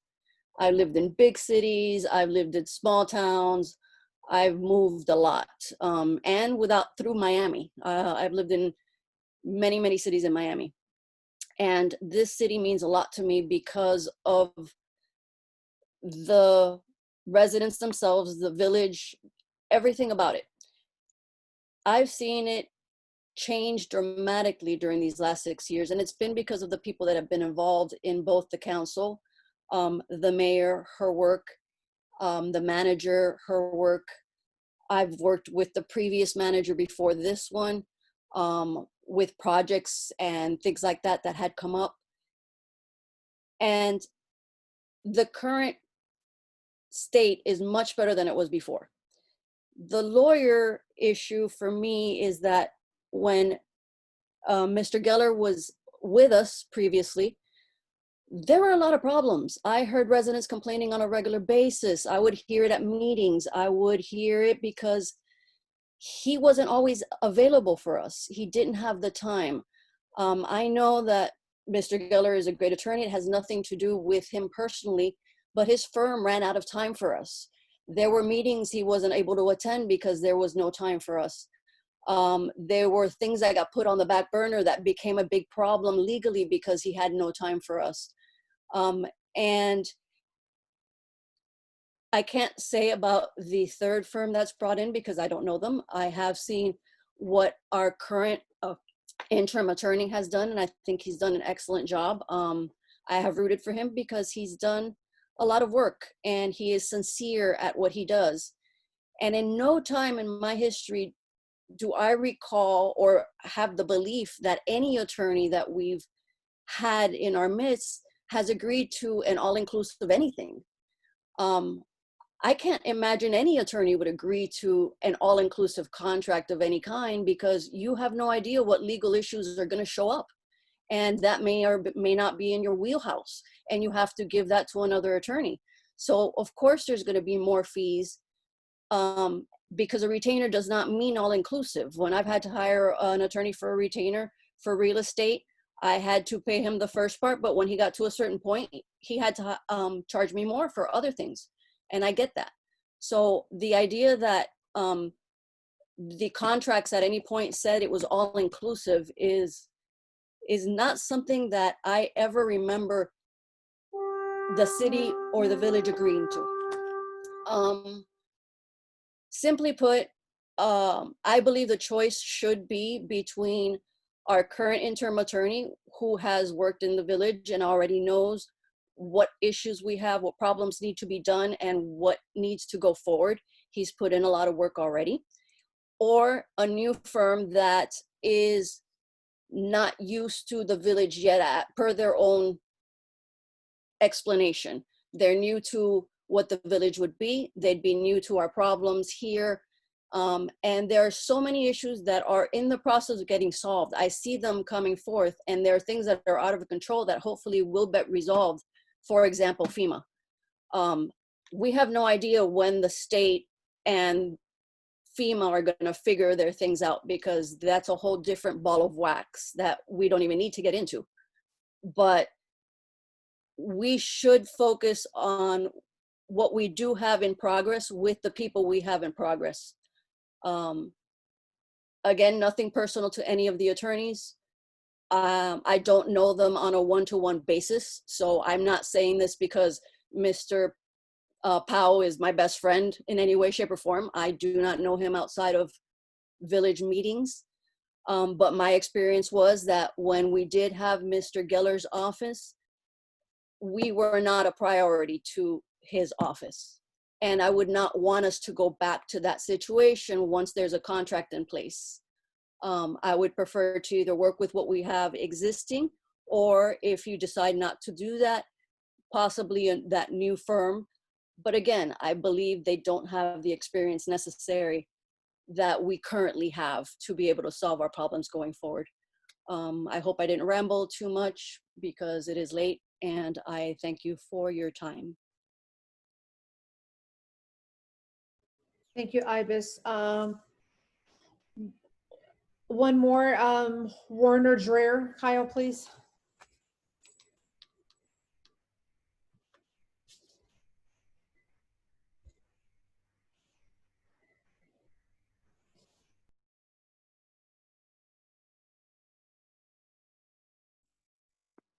Good evening. Can you guys hear me? Yes, perfectly. Thank you. Again, my name is Warner Dreher, 486 Northeast 87th Street. As you guys have known, I lived here in this community for the last couple of years, and I've been able to see from the residents' perspective, and also I have sit in the council seat. I've had, the time, the privilege to work with Joe Geller, and as well with Norman Powell. Well, I appreciate both, their efforts, but something that I want to just highlight based on the previous comments, my experience, with them, with both, I got, I got well together. I worked with them well. But just to highlight, based on the previous comments, that my experience with both of them, the times that I requested feedback, I received the feedback on a proper response time.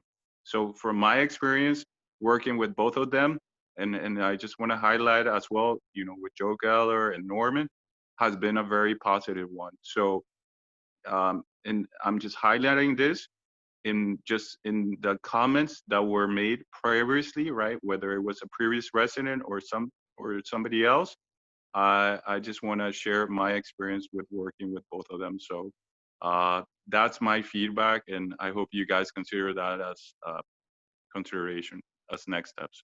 Thank you. Thank you, Thank you, Warner Jur. Any other public comments?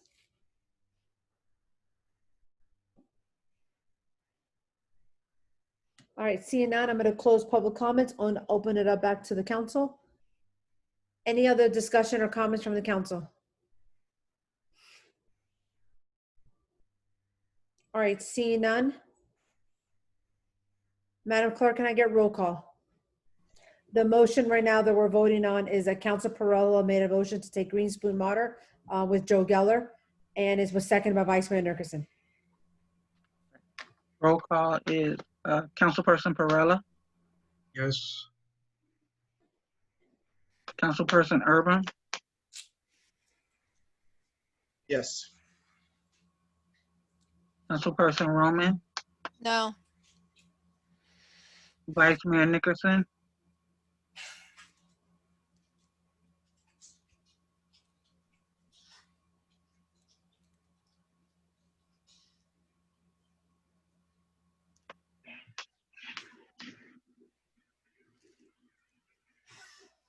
Yes. Mayor Caballos. No. Caballos. Yeah, it passes 3-2. Do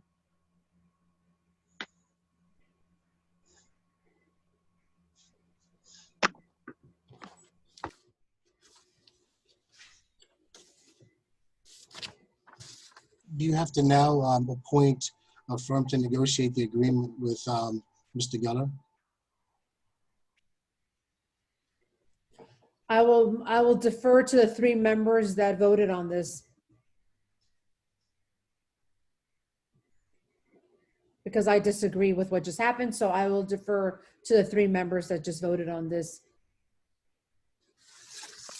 Madam Mayor, we will,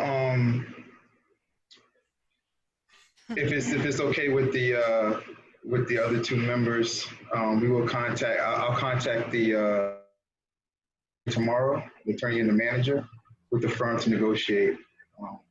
No, actually, that's not okay. I think the residents have a right to no right now.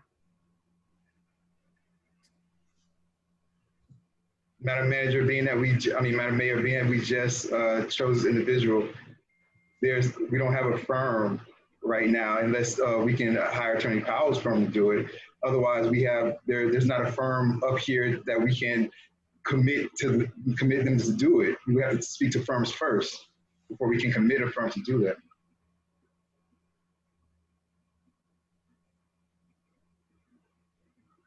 Well, we have known that this is going to come before us, so this should not be a surprise. How we're going to vote also something that we should not be surprised. So there needs to be a plan. So I think it's important that the residents know what the plan is, because you all have just decided that you're changing village attorney. Having said that, when is that going to happen? Tomorrow? Is there an effective date? I think there needs to be a plan of action, and I think that the council needs to know as well as the residents. And I think the members that have voted on that needs to also share that information. And Who was the firm we used to do the contract for the interim attorney? Well, interim attorney and hiring an actual firm is a different story. Having said that, have you all decided on what you're all going to do, knowing that we were going to hire a firm? Madam Mayor, could we please have Full Moon bring Bob De La Fuente over, please?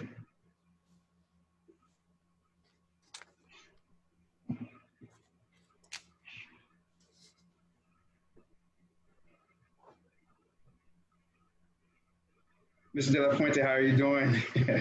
Good to see you. Mr. De La Fuente, would your firm mind being the one that negotiates the? I'm sorry, my headphone just died. No problem, no problem. Would your firm mind being the one that negotiates the contract with our new village attorney? Would that be? I'm sorry, my headphone just died, so I lost that part. Can you hear me now? I can hear you now, yes. I said that would your firm mind being hired to negotiate the contract with the new village attorney, between the village and the new village attorney? Sure. Yeah, we can. I will talk to my partners about that. Yeah, we can, but we can talk more about that tomorrow. So what would the fee, what is your hourly rate to that? Okay. We would extend the government rate. It would probably, I have to get this approved by my partners, but it would be $2.50 an hour. And how many hours are you anticipating this is going to run? I don't know. It would be irresponsible for me to take a guess at that because this is, I don't know how extensive these negotiations would it be irresponsible for you to take a guess because it would be the first time you're doing this? I'm sorry? Would it be irresponsible? The first time I would be negotiating. The first time you negotiate a contract for a municipal attorney to a government entity? This would be the first time that I would be negotiating one, yes, that wasn't my own. So it would be the first time that your firm or you would be negotiating a government, a municipal attorney to a government entity. I'm not saying that. I haven't spoken with my law partners. I don't know if they've done this. And it's midnight, and this is the first time I'm being asked to do this. Okay. So having said that, how are you all going to handle it, and when is that going to be decided, Omar Nickerson? That would be decided tomorrow. I'm sure that we have to give him time to talk to his partner and those in his firm, and we'll do that and be in contact. I think that one thing needs to be clarified though, because Madam Mayor, you did say that we came into this meeting knowing how we were going to vote. That is not true on my behalf. I came into this meeting open ears to hear everybody.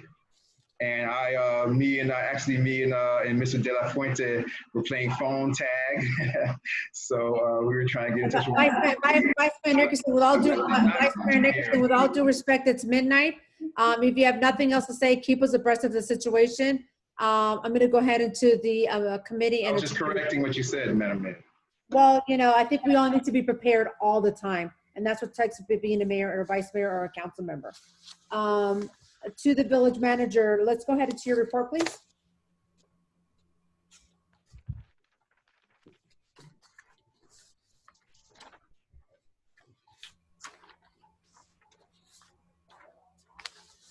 Good evening. I'm going to be brief because I have an extensive report that I'm going to post on the village website tomorrow for more details. I encourage you to review it. I provided this to the members of the council before this evening's meeting. The village administration continues to observe the coronavirus CDC guidelines and practicing safe and social distancing, remote work and staggered work schedules.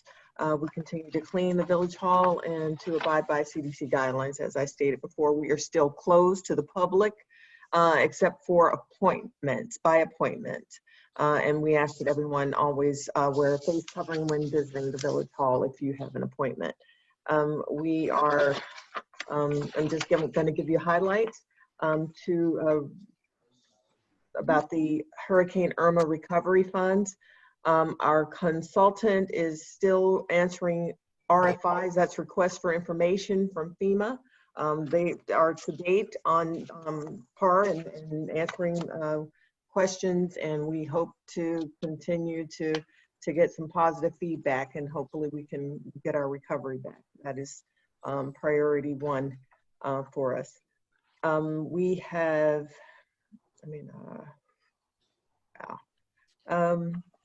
a number of things have been happening. I mean, we did miss a meeting for August, so there have been a number of items. I've been very involved with the Resiliency Task Force, participating in their meetings, but also providing a resiliency report that kind of discussed the status of the village presently before their input.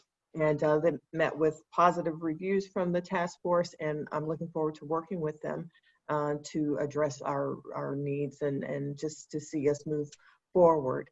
We've established a communication email for the Resiliency Task Force. It's sustain@villageofelportel.org, and they can be communicated with through that avenue. The Vice Mayor and I attended a meeting with the county's resiliency officer, and we also had the chair of the Resiliency Task Force with us on that Zoom meeting. where we got high marks and praise for the task force's efforts, and also they give us some information about best practices and some resources, and also suggestions about partnering with other municipal agencies.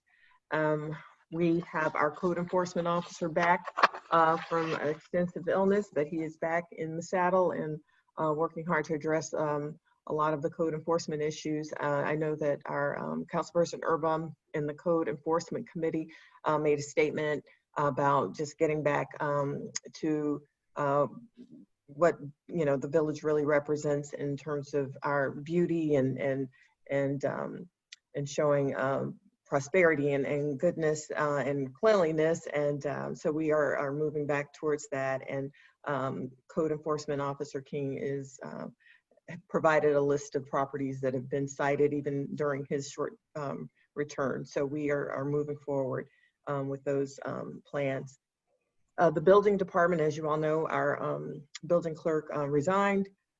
She has been replaced temporarily by CAP government with our building official as well. And we're making some headway in just organizing that office and getting permits and plans where they need to be properly, and have been addressing people requests within 24 to 48 hours as quickly as possible. So we are addressing that lack as well. I personally have been working a lot in the capacity of village clerk in terms of handling a myriad of public records requests, as well as other duties that fall under village clerk. And I'm looking forward to a permanent clerk being identified and moving forward. But we have been all kind of pitching in wherever possible. And I'm going to skip over some of these other items, but just know that the public, in terms of public affairs, the village website is moving along in terms of the renovation of the site. We're repairing it or improving it. Our webmaster is showing us some samples of what she had in mind, and moving forward and getting archived information transferred to the new site that she's developing for us. In the meantime, our old site is still functional, and we take permit applications now through the website as well. So it is functioning, with a little bit of a lag for new content, but know that the new website is forthcoming, and we're excited about that. And even today, I attended a Vision Zero Champions workshop with the county that talked about implementation plans for proactive procedures and collaborations to drive down crash fatalities and serious injuries and those kinds of things. And it was for city managers and leadership, but this is something I'll be working with our Chief Magnuson on as this develops. And Chief Magnuson has also been addressing a lot of things in the village, and has a report that he wasn't able to give in August because we didn't have, August, because we didn't have our committee meeting, or September, I'm sorry. We didn't have the September Public Safety Committee meeting, but in my report also kind of outlines some of the accomplishments of the police staff as well. So if anyone has any questions, feel free to contact me in the office or via email, and I will post my village manager's August-September report on the village website under the village managers section. Thank you. That concludes my report. Thank you, Village Manager. Interim Attorney Norman Powell. I have nothing to report. Okay, seeing none, I'm also going to defer my report. I had a long one, but after tonight's meeting, I think I'm pretty much done. Any unfinished business? New business? Good and welfare. We have Joe Geller. Bring him in. Yeah, 3 minutes, please. Thank you very much. I'd like to express my appreciation to the council for its vote. I'd like to express my appreciation to the citizens, to my colleague, Mr. Powell. I will certainly be in touch to assist in as smooth a transition as possible. I would suggest that perhaps before you adjourn, since you have an issue of negotiator, you could fix a budget, perhaps 2,500 or 3,000, and delegate a selection to the vice mayor to select an attorney that would be independent, that would be able to assist the village in negotiating its contract, and the council by setting a maximum budget for it, you know, don't have to be the maximum expended, but that would certainly cover any eventuality. That way you can leave with that decision, at least, as you put it, Mayor, with a plan in place. So that was my only comment, other than to say thank you, and I'll work hard to do the best I can for the citizens of this village.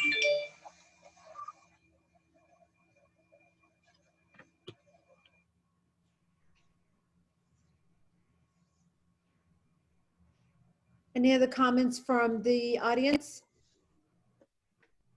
All right, seeing none, back to the village council. Any other comments? All right, seeing none. May God bless El Portal, because you all are in for a rude awakening. Hope you work on the Pannoni contract, which is one of the first things I think you need to work on. We have a couple of poison pills in there from Joe Geller, so I wish you all Godspeed on that.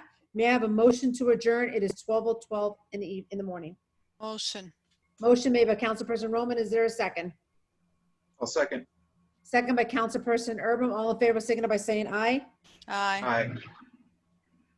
Any nays? Hearing none, the council meeting concludes at 12:13 p.m. Highly doubt you all will be smiling in a year from now. Guys, take care.